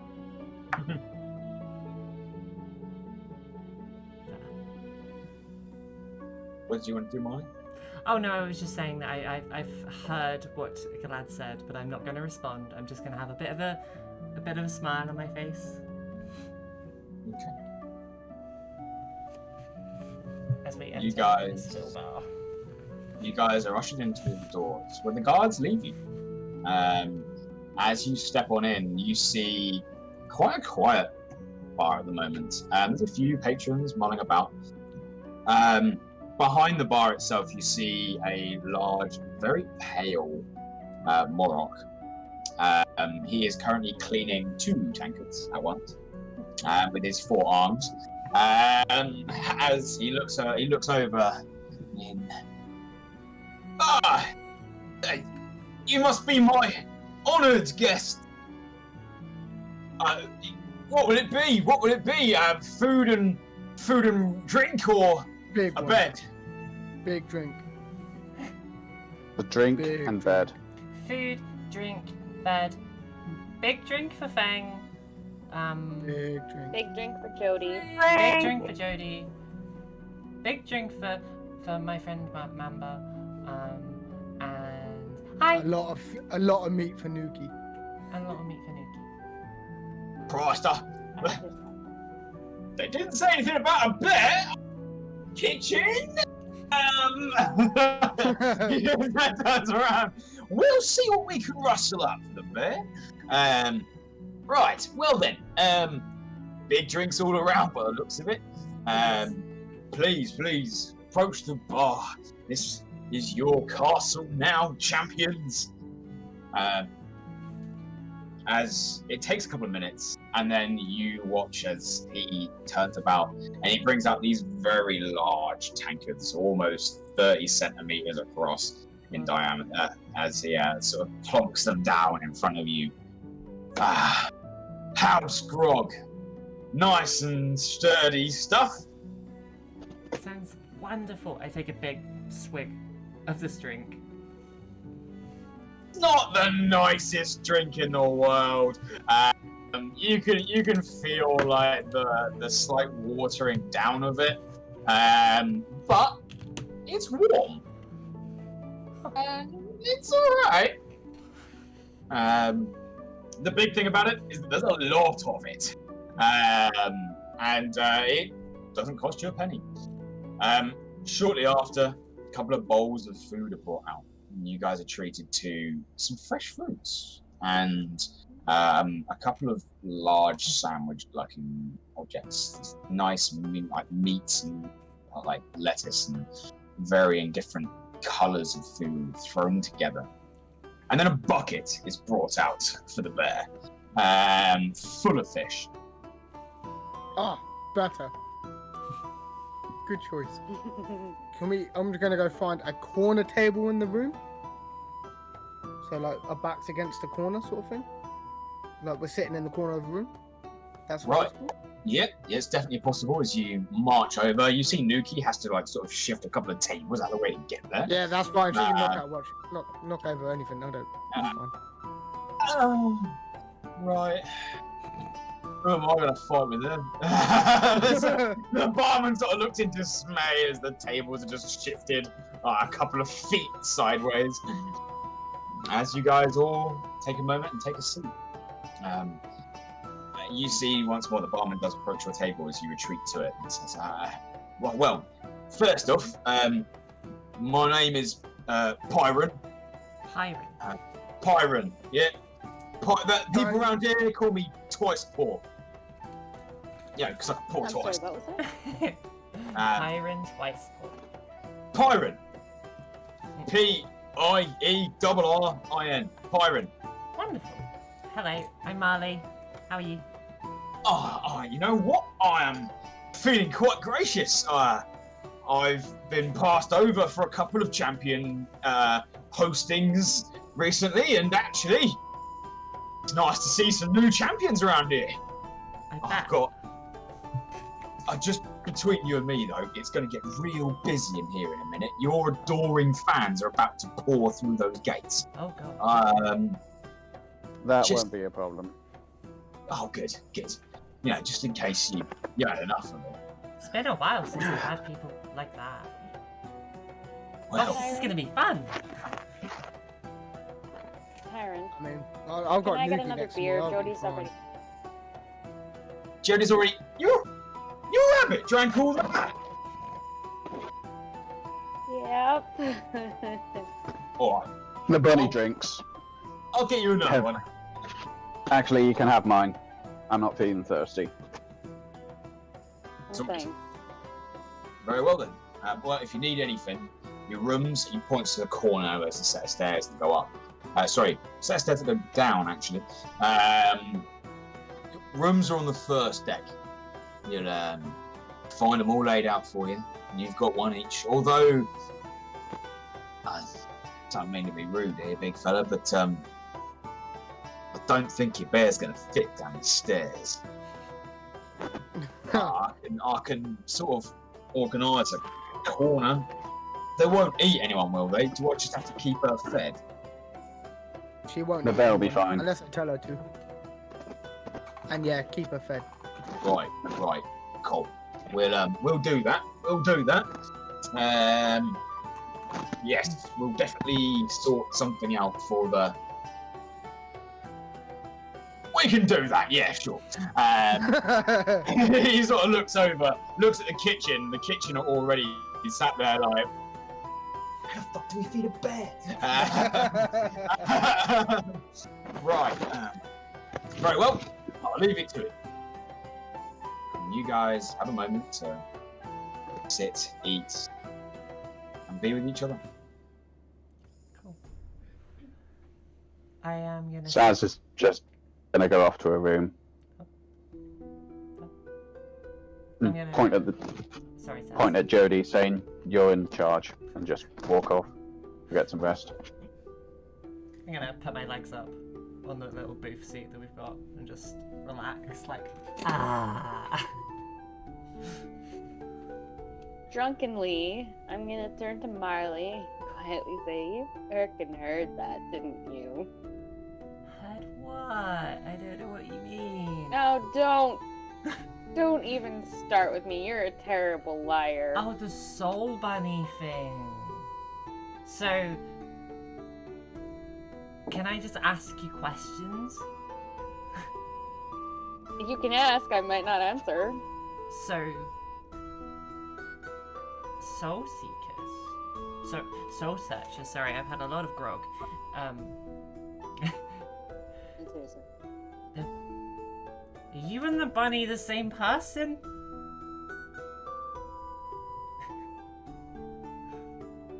I'm taking No. your lack of a response as a yes. Said no. Oh. Are you and the bunny... Oh, you and the No, bunny... you asked one question. No, I'm Okay, not answering I don't need to ask anymore, and I questions. turn I'm and just go going to bed. vocalize my thoughts. You and the bunny are the same soul. As Got it. you continue to ramble, it appears Galad has already turned away from you. No. I didn't hear what she said, so. Are you staying in the room, Galad, or are you going off? No, I'm going off. Alright, you go off to try and find your room. Which leaves the three of you. I'm gonna get close to Molly and talk to her while I'm drinking, half crying because they almost died. I'm gonna give you a big squishy hug. And then whisper in your ear, Galad and the bunny are the same person! I know. Feng! They're the same person! As I just yell this across the pub. He's just gonna. I'm just a bit confused. Feng's confused. Like, As you're scratching your head, Feng, the doors burst open and a mob of individuals come pouring in. You see a couple of them like searching around. One of them immediately looks across, points right at you, and goes, "It's them! It's them! The champions of Driftwood!" I'm gonna And- stand up and raise my hammer up. Saz was waiting for this. Do you remember the second time? I do! This is amazing! Hi! I'm gesturing that to everybody who's just come in. It's the guy with the bear! It's the magic elf! It's the blood curdled gnome! They all point. A couple of them rush over to your table. Okay. Well, come on, you got to tell us something about you. Like, who are you? Are you the champions, mate? You don't question champions. Oh, shut up! I'm just trying to be friendly. No, mate. No, look, you got to play it cool. Can we get you a drink? I would love this a point- drink. A big one. At this point, Saz hears the commotion and goes up to the bartender and says, "Do you need help?"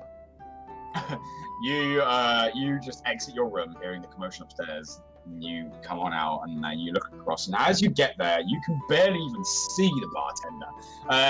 It does appear, though, that as he's looked around, he has gestured a couple more people from out the kitchen, and is actually almost in his element. He's got members of his team sliding empty glasses towards him, and he's just holding 4 different big bottles of this grog. This not very nice, but acceptable to drink, definitely going to get you drunk moonshine kind of alcohol. And he's just got 4 bottles in each hand. He's just pouring all these drinks out and just taking money, and he seems to be very much in his element, and he seems to have been prepared for this, almost like someone told him that you guys would be here. I look over to Marley and Mamba,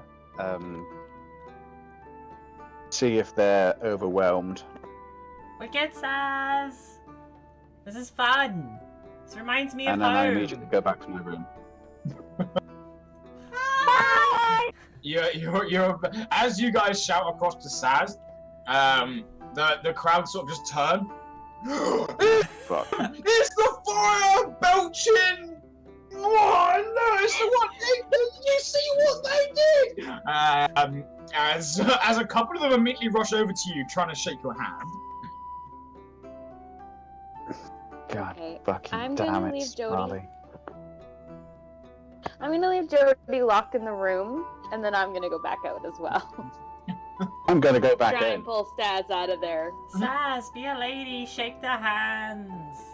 Absolutely not. I'm tired and I'm exhausted and I want to go and I don't want to be rude to our new fans. Fans. No, what? No, come back. Oh, damn it! As you start to head back Catch downstairs. us tomorrow. Tomorrow, yeah, there'll be a tomorrow, boys. Yeah, we'll get a good talking with the arena chat.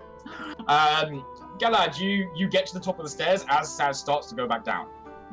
Do you continue out or do you go back down with Saz? No, I just look to him and say, "Is everything under control?" Everything will be dealt with. I am going Sorry, to I'm not sure. get my drum out of my backpack and gesture over to Galad. Play something! I've got a plan, this is gonna be fun! Maybe tomorrow, hon. I'm going to bed. Mamba? Toy. Cool. I hand Mamba my drum and I get my lute out and I start banging my leg in a sort of, my foot on the floor like a stomping motion to try and like get the crowd all riled up and stuff, and I start playing on my lute and I am going to make a performance check because I'm going to try and get the entire pub dancing with me. Okay, how much have you been drinking? I've had like, let's call it 2, I don't know. I mean, What's your I'm tolerance like? slurring. That's your big question. Sorry? What's my tolerance? What's your tolerance like? Low. Keep in mind you are No, full health. make me a constitution saving throw. Sweet. Mamba, have you been drinking a lot? Shit. Oh. Yeah. How, from my last understanding, you also don't hold your liquor very well. I got a 17. I got a 17 Okay. on my con throw. Okay, cool. Make me a performance check then. You're doing okay. Mamba, can you make me a constitution saving throw? Constitution, yeah. My performance was a 25. Very cool. Feng, are you a big drinker? Yeah, he's a big drinker. He's a big guy.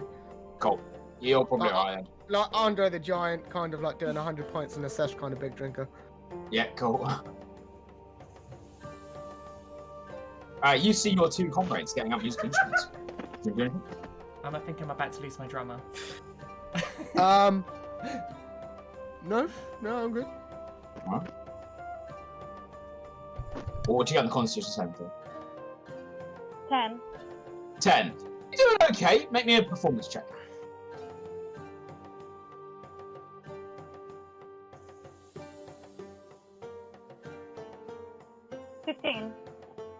You guys begin a steady beat, which builds and builds, and soon, those of you that have gone down to try and sleep, all you can hear is the stamping of feet in the floor above you, as the entire tavern erupts into music and laughter, as more cheers and words of praise begin flooding out, as you guys build an exceptionally jolly atmosphere. There are people now standing on tables and dancing. You see drinking competitions bursting out amongst friends, people playing games. And If there's you guys drinking, get Sorry. a steady flow of drinks consistently brought to you for the entire night. I won't drink any just yet because I do have a plan mid-performance.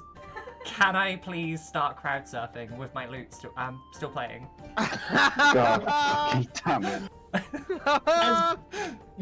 Mid-riff, as the crowd are stamping violently on the floor and just throwing each other around, you do notice that this is a very boisterous and physical atmosphere. No one's afraid. Like, no one is afraid of anything. And you do watch, you wait, you pick your moment, you climb onto the table, you build even more rhythm, and then you just spin quite graciously in your elven manner, and almost just let yourself fall backwards off of the table to where you are caught by a dozen pairs of hands that just throw you almost through the crowd, across the bar on your back as you play and strum away on your lute. Best day ever! Love it, love it. If there's drinking competitions going on, Feng's getting hella into that. Okay. You notice that there are some drinking competitions on the go. You notice that a couple of people have set up an arm wrestling corner. Oh, I'm in that as well. I'm in that. And you also see a gambling table, as well as someone taking bets for tomorrow's fight. Okay. Where do you want to go? I'm gonna go to the arm wrestling. All right. Give that a crack. Okay, you step up to the arm wrestling table. You see one of the local Moroks sort of sat on the opposite corner.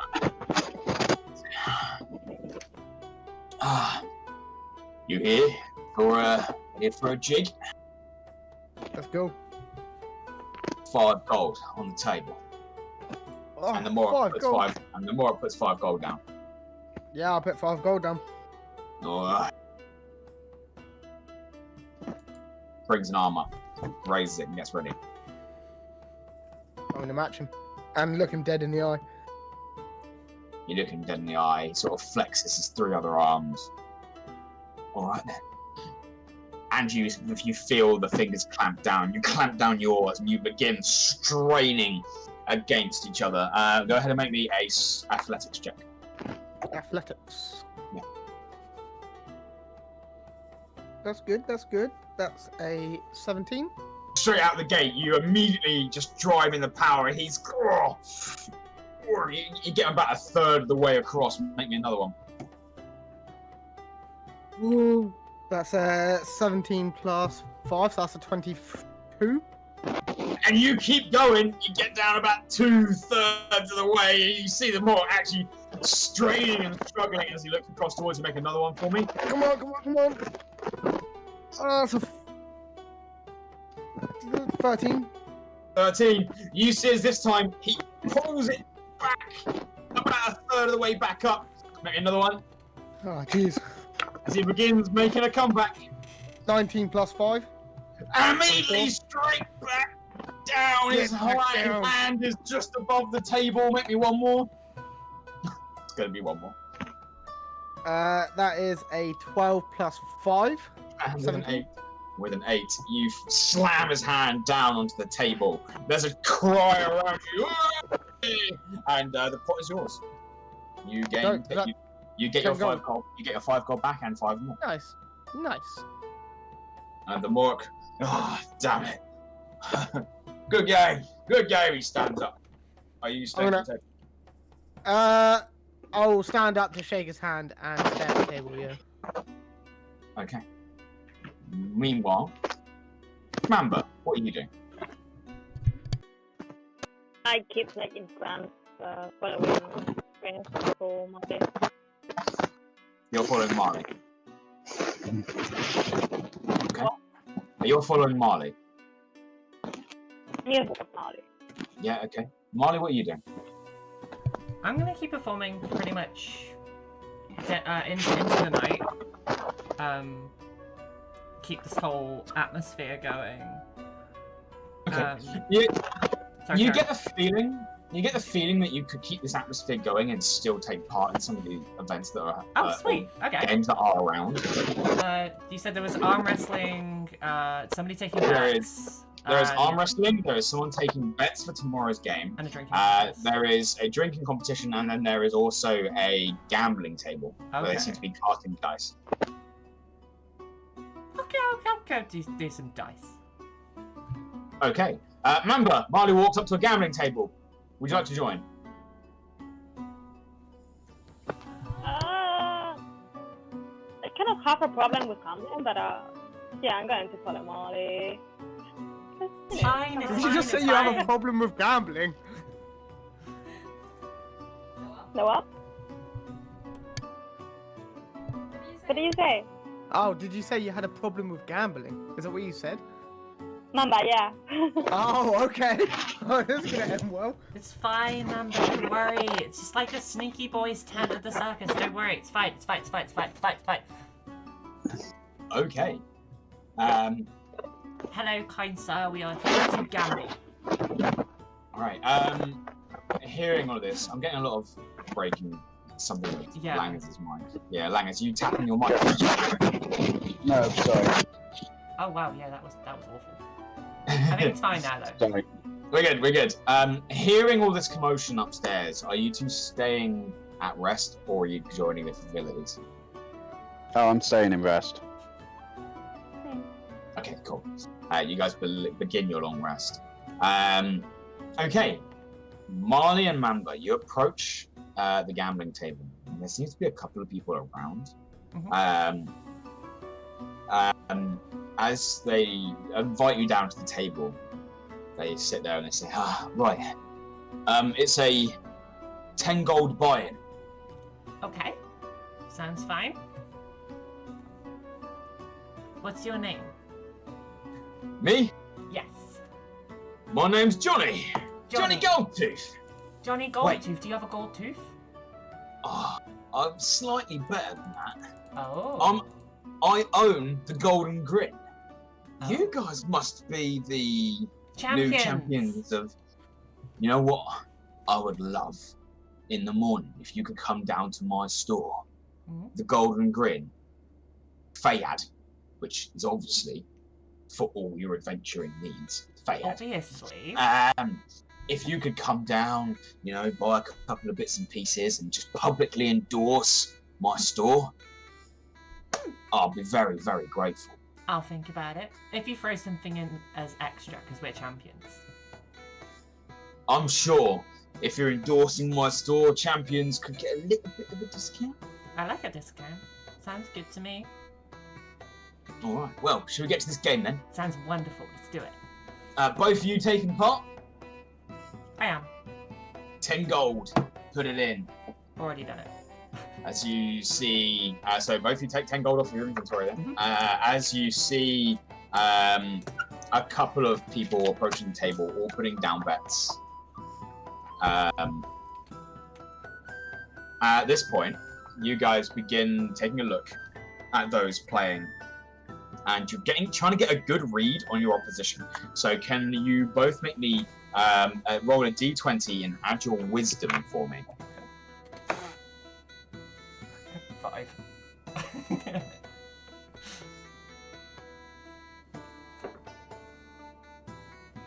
What did you say that his shop was called, by the way? Yeah, he said it was called the Golden Grin. Golden Grin. So, Right, cool. Hang on 1 second.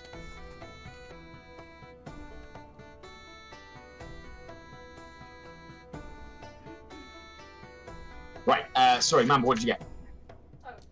12. 12. And Marle? 5. 5. Right, okay. You look around. There are 3 other people playing. At the end of the first round, Mamba got a 12, Marle got a 5, one of the other players got a 9, one of them got a 7, and the dealer of the dice, you do not know what he got. Okay. Right, you see one of the players, I'd like to raise the pot. 15 more. He puts 15 on the table. I'm gonna match that. Me too. Match. The other player matches. Okay, so you've now matched that pot. All right, make me another d20 roll. This time, what did I say? It's a flat roll. It's just a d20 roll. Sweet.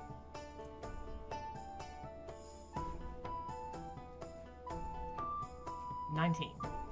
19 for Marle. 18. 18 for Mamba. That's looking pretty good. Okay. You see that the dealer's roll is unknown. The player that got the 7 got a 17. The player that got a 9 got an 11. Cool. Passes round. One of the players, 10 gold. Okay. Is it going up? Whoa. He's calling 10 gold to match. I'll match. I want with more. What was that? You match it as well? I'm not gonna raise You want to raise to how much? 5. So you want to raise it by 5 to 15? Yeah. Yeah. Both the other players agree. Marle, do you raise to 15? Do you match the new 15? Sorry. You've already put 10 in. Do you put another 5 in? Yeah, why not? Okay. This time, as we go through the third round, the final round, can you please roll me another d20? If you wish to cheat, add your sleight of hand for me, but do not tell me you cheated.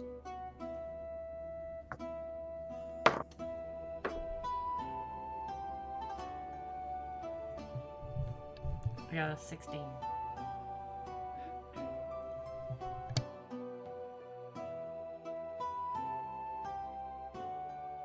From Marle. Mamba? Is it a flat? I can't hear you again, hun. You're really robotic. Is it a flat D20? It's a d20, unless you wish to cheat, where you may add your sleight of hand. 18. 18 again. Okay. Yeah. Did either of you cheat? No. Cool. You guys did notice that one of the players did cheat. Because he rolled very badly. And even with his cheating, let's quickly total these up.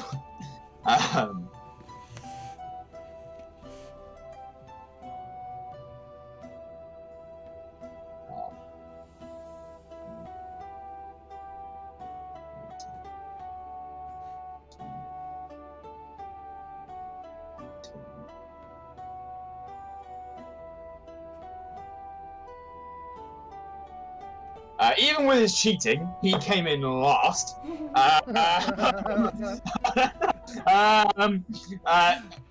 In third place was Marle with 40 points. Sweet. Second was the dealer with 46, and Mamba was in the lead with 48. Nice. Mamba, you get a total pot of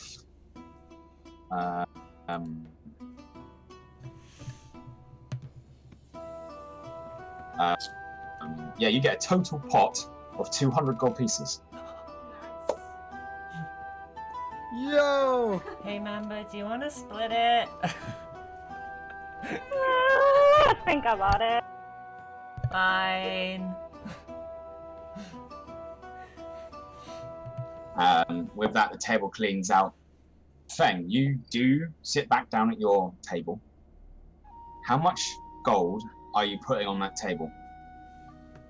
35. 35. All right. You put down 35, and you watch and you wait to see if anyone turns up. You get a human walk over to you, and looks fairly strong, some kind of sailor, by his outfit and by the smell of salt water on his clothing. He sits down in front of you, puts his arm up. All right.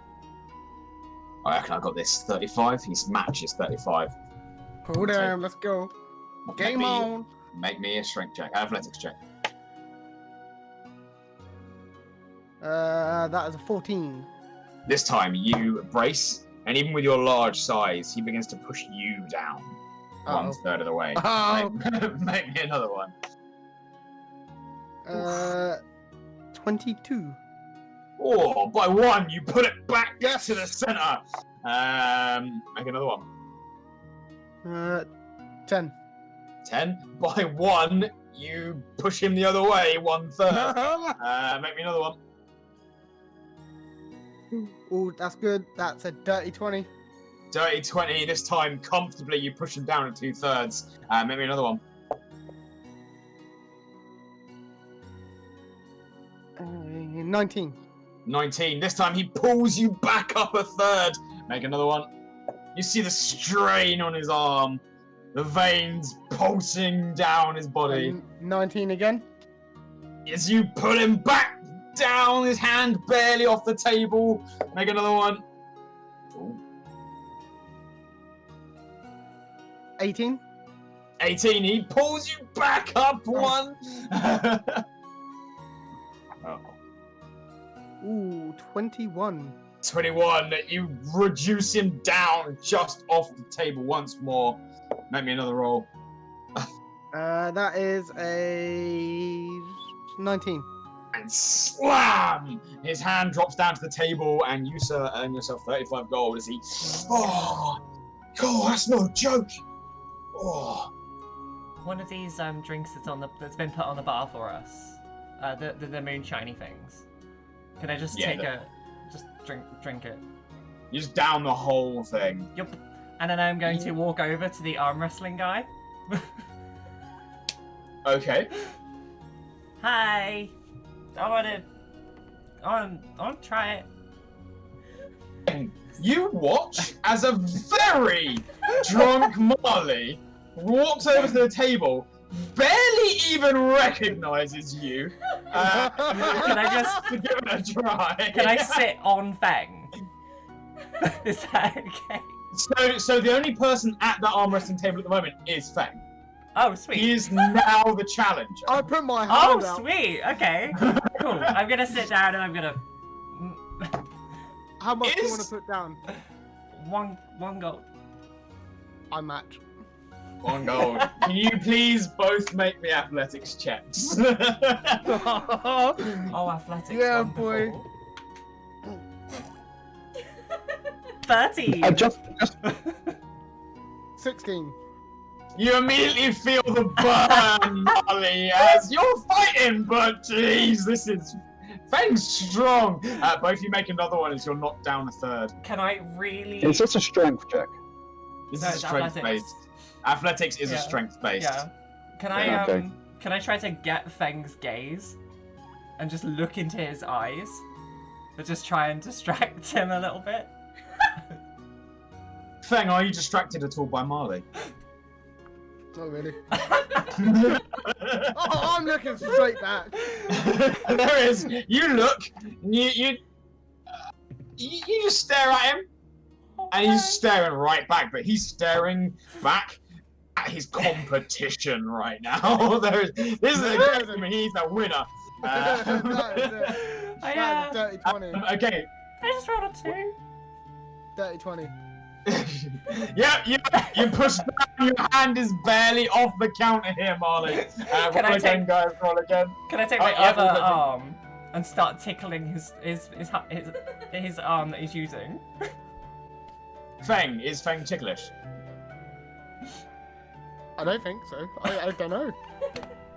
There's Okay. something when I created the character I thought of, you know? One of those things I didn't really go that deep into it. Well, decide if Feng is Just ticklish. What's Do you know Feng's what? start I'll roll line? for it, okay? I'll roll for it. I've got a d6 here. 1, 2, 3, yes. 4, Okay, 5, 6, no. cool. 6, so no. Oh, damn it. He is Okay. not. Please, both make me athletics checks again. The 3rd time. 5. 24. You don't even slam it down, Feng. You just graciously let it slowly slide until your hand just rests on the table. That sounds good. You have well and truly game. lost. Good game. It's amazing. Good game. I am taking that gold though. No, my gold. Has 4 hours passed yet? 4 hours has not passed yet, but you are welcome 3. to go and join the frivolities if you wish. Yeah, that's not what I want to do, but okay. I'll wrestle me, Galadesis. I'm strong. I'm gonna leave the arm wrestling You're table funny. at this point. Okay, you're gonna leave the arm wrestling table. I think at this point I might be done, and I might teeter off to upstairs. If there's anybody, Upstairs in this one, but yeah. is there anybody? This is a really specific question. But is there anybody particularly cute in the bar? Perception check at disadvantage because you're currently smashed. Sweet. Oh, good. Big old. Quite sad. Okay, I got it. Wait, perception. I got a 10. Got a 10? Yeah. There's a couple of cute individuals at this bar. Okay. I'm gonna pick one of them at random and kiss them on the head, and then go to bed. There's you guys watch as they're not bad. They're pretty cute. But Marle wanders over, grabs them by the side of the head, just kisses them on the forehead. They sort of stagger back like, what the fuck? Good night. You're cute. Bye. Good night. As you stagger off, he sort of turns to his friends and is like, holy shit, that was a champion of driftwood. Okay, you stagger off. Mamba, I feel it's bloody a bit longer. you stay and play a little bit longer. Is there any of the other activities you'd like to go and play? No, you're drinking. Are you- You're just drinking and hanging about. Feng? I mean, he's gonna have a crack at the drinking competition. You wander on over. The table gets cleared and ready, and a couple of people step up to the plate. You see about 7 people, not including you. 8 of you in total. Mm-hmm. Right. Are you entering a low stakes game or a high stakes game? What would be high stakes? You're talking maybe 25 gold entry. I mean, oh yeah, I'm in high stakes. Yeah, hell yeah. All right, Yeah. 25. 25. You get the feeling that anything bigger than that is more expensive than these people can handle. You sit down. You get ready for the first set of drinks. For this, can I get everyone else to pick up a dice for me, a d20? Oh, this is going to be fun. We'll get you guys all involved. You guys are now the patrons sat down. Cool. Should I roll one for Jodie too? So, Jodie is currently locked safely away in your room. She was in my room with me. You can pretend you're rolling for Jodie if you want. All right. Can everyone Should please have a roll plus me? 20 advantage. Can everyone please roll me a d20 plus 2? I got a 7. Fuck. Got a 7.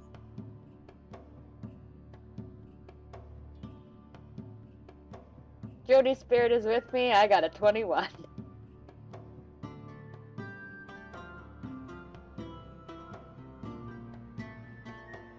What'd you get, Mamba? 22. 22. Dang. Okay. What'd you get, Feng? 21. 21. Okay. You watch as one plus- of the. This is just plus your constitution. Plus my con, yeah? Sound. Well, then I got 22 as well.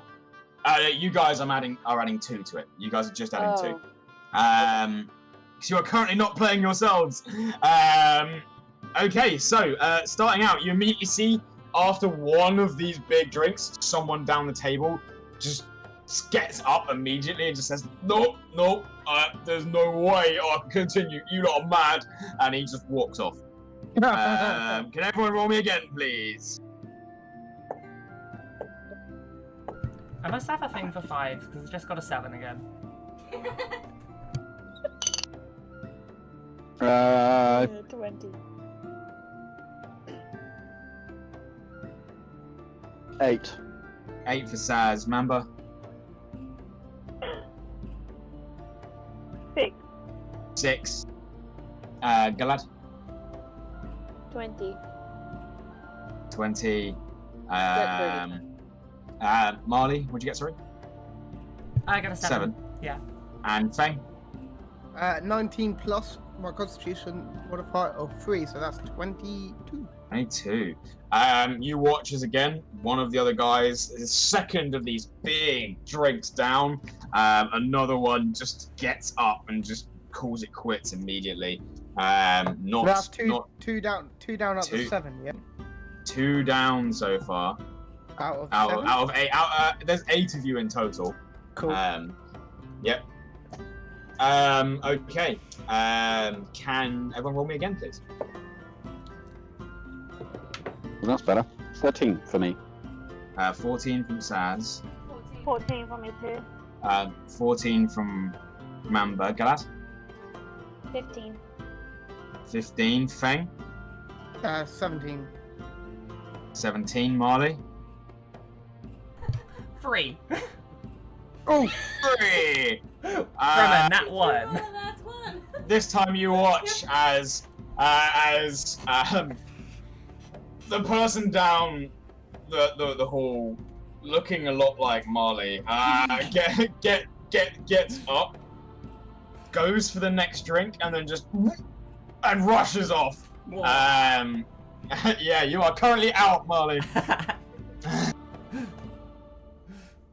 Everyone roll me again for me.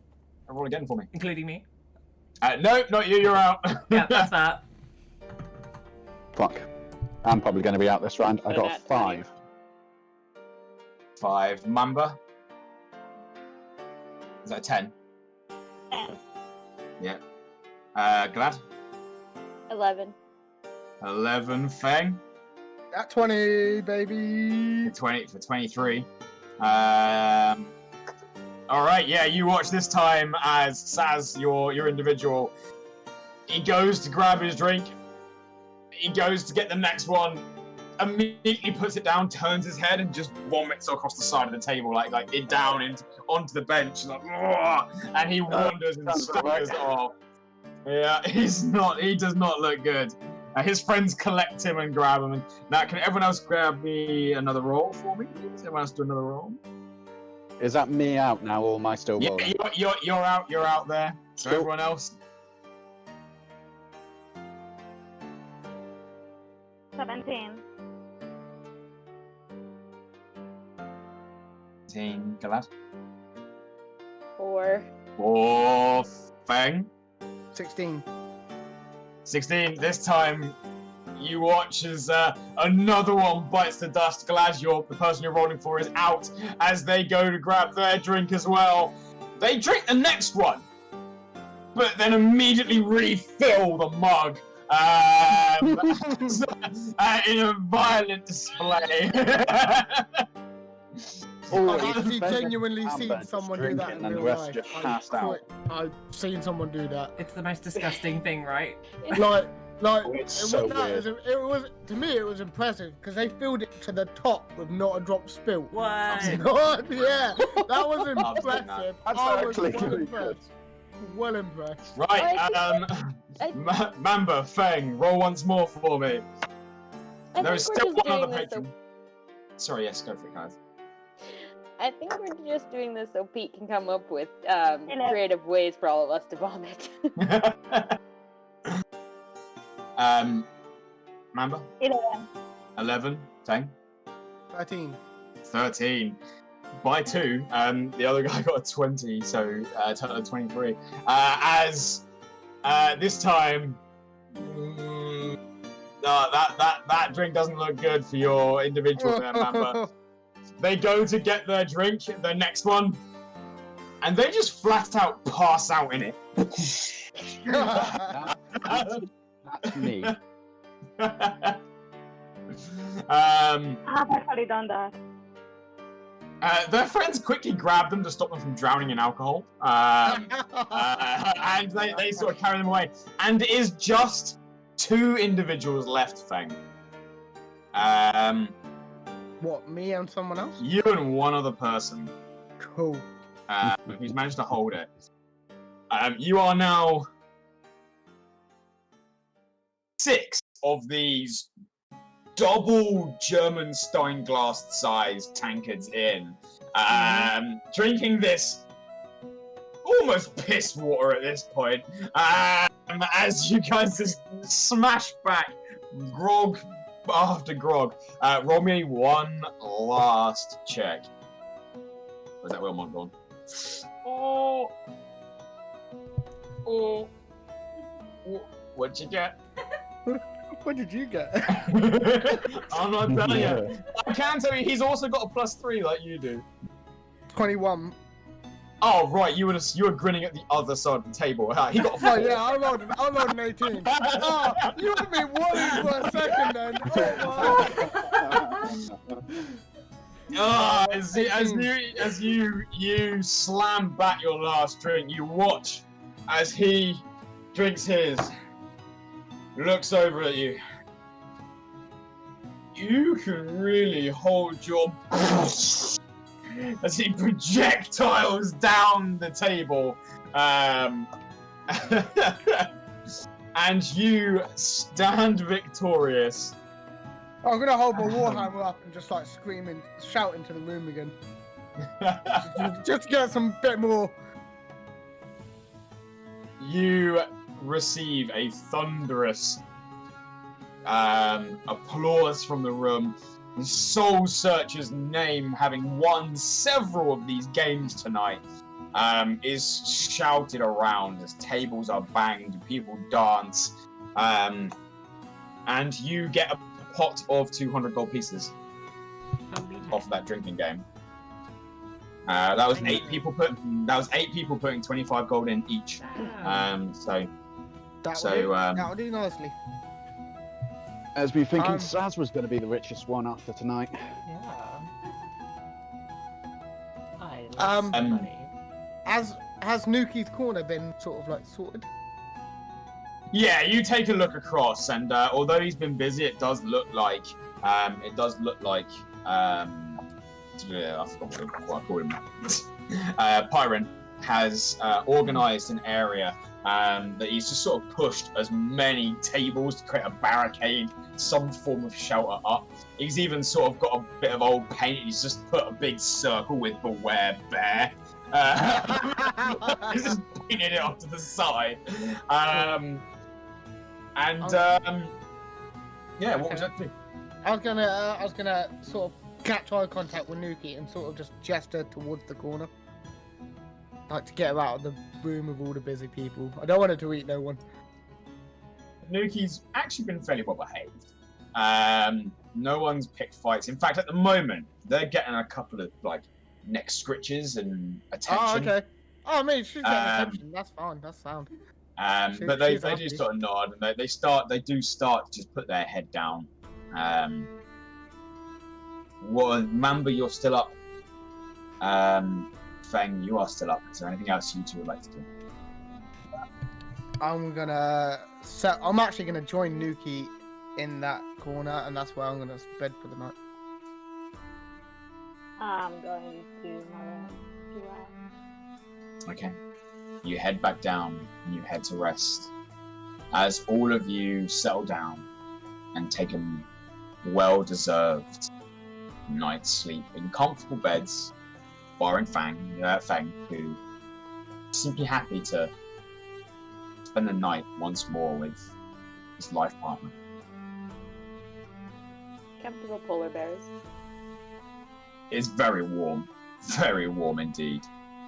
The frivolities continue for an hour or so, and then eventually the hype of the champions being around dies down, becomes quiet. As the night settles in, you guys all find yourselves a nice long rest. Waking once more to the sound of gulls lapping away, a distant ringing of a bell signaling that the ship is incoming into port. And a new day, the first day of freedom, after maybe 2 weeks. And that is where we'll end tonight's session. Man. I don't know what was more intense, the drinking contest or the actual fight. No. The actual It was fight, all about picking the hands name down. first. Oh yeah, true. That was hard. The actual fight, hands down. That was. You're gonna have to change that name on the Discord now, by the way. I am. I will. I'll do that in a second. What name? I don't know about you, Pix, but I think you're probably D&D'd out for the week now, aren't you? You know what? No. No. Yes, I said yes. I have You- so I much know to such a work on. thing. Yeah, 100%. I love it, man. Just keep going. Oh. Keep going. Yeah, I have all my notes I from all kind the of wish I people. would have. It's Well, great. at some point, I do need to bounce some ideas off you. That's fine. You've got more time now, so because we're actually postponing the whole thing just so I can work on things and make it more streamlined because it basically ended up like it was a mini fucking campaign. So I do not Just want a let me 9-hour one shot again. That was Yeah, pain. one thing I've learned is that A one bit- a shot bit like don't my guest necessarily appearance, mean one shot. One time thing. Here we Bit- are. A bit like your guest appearance, and now we've got you permanently. I know, it's wonderful. Big fan. But there we go, guys. There we go. Well done for surviving. If it wasn't for you, we probably wouldn't have survived this long. I've already I got my will- list of questions for the next time. I will say that although Feng being around has definitely helped fill a gap in your party, I have made things harder because Feng is here. Yeah. So it's not I figured. it's not all sunshines and rainbows. However, you guys did really well in that fight, actually. I'm Yeah, genuinely we surprised. did quite well. Like, Yeah, I think Mephopheles wouldn't have yourselves. gotten. Mephopheles would not have gotten back up unless the only way he did was because he rolled a natural 20 on his death saving throw. Yeah, that was Which coincidentally also meant he lived instead of died. oh, cool. which is good. It is. Yeah, until we kill um, stuff. Well, So not killing them. you do not know if she's alive or not. Yeah. But out yeah, next week. you guys did pretty well. They had a very very nasty ability where you would immediately get an attack of opportunity against you every time you entered their area of Yeah. control, Yeah. and when you left it, they are separated. So they could have done both in one turn. So if you go in to fight and then back out, they do it Yeah. twice. I kind of wiped that out when I left and cycled around. I was like, holy crap, they hit hard. Yeah. That is nasty. Ideally, I wanted to frighten them, but my sneaking attack didn't work exactly. You owe me stew and a cider. Yeah, fine. I also forgot that they And a had big loaf second of wind. bread. My bad. I My bad. forgot that I gave them second wind until Feng used his, and I was like, oh yeah. And I also forgot that if you take damage from their shield bash, you have to make a strength saving throw, but not prone. Oh, Really? I forgot about that one. what a shame! Oh no. It was nice. It was nice to use my Fuck it, let's just do the whole thing again. All right. Hell no. Hell no. We came out gleaming. Really. Also, when I whispered that thing to Jodie, I forgot to add my modifier, so I actually got an 11. I actually think everyone's passive perception is above 11. It is. I Yeah, don't okay. think mine is I not. didn't like shout it into Mine the crowd is in that not. one or something. Yeah, did not hear it. Feng's is not though. So actually, you're okay with Feng. Feng hasn't got a That's clue. why. That's why it was like, huh? Kirk still has a fight. Perception. I just wanted to say that because 6 Oh. would have made a natural 1 with my modifier, and I didn't want to yell it into the crowd. Oh, my perception's 20, so good luck with that one. All seeing eye. Well, there we go then, guys. So, Thank you very much. That was amazing. I hope you enjoyed your final arena fight there. You are now known individuals. I massively forgot the blooming team name after all that time at the end of that fight. I was like, Soul Seekers! Yeah, you're the one that started it. You're the one that started down Soul Seekers. I was like, wait a second. If we decide on a new name, can we just sneak back to the place that's like jotted it down and scribble it out and change it? Nah. Oh, everywhere, yeah. Yeah. Nah, this is the new gag now. Everyone's gonna be saying Soul Seekers, and we're gonna have to correct them every Yes. damn time. Wait, so it's not Soul Seekers? No, it's Soul Searchers. Sweet. Because I was gonna type in Soul Seekers.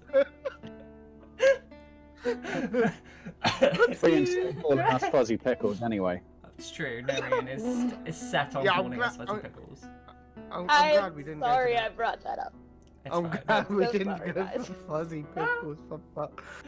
I'm Feng. I'm an 8-foot Goliath, and I'm from the fuzzy pickles. Oh Christ, that was wonderful. Well, Oh. thank you very much, everyone. Yeah. Thank you. I will guys. leave you to it. Hell yeah. See you later. Bye. Next Monday Take already, care. right? Night, guys. Good night. Bye. Good night. Bye.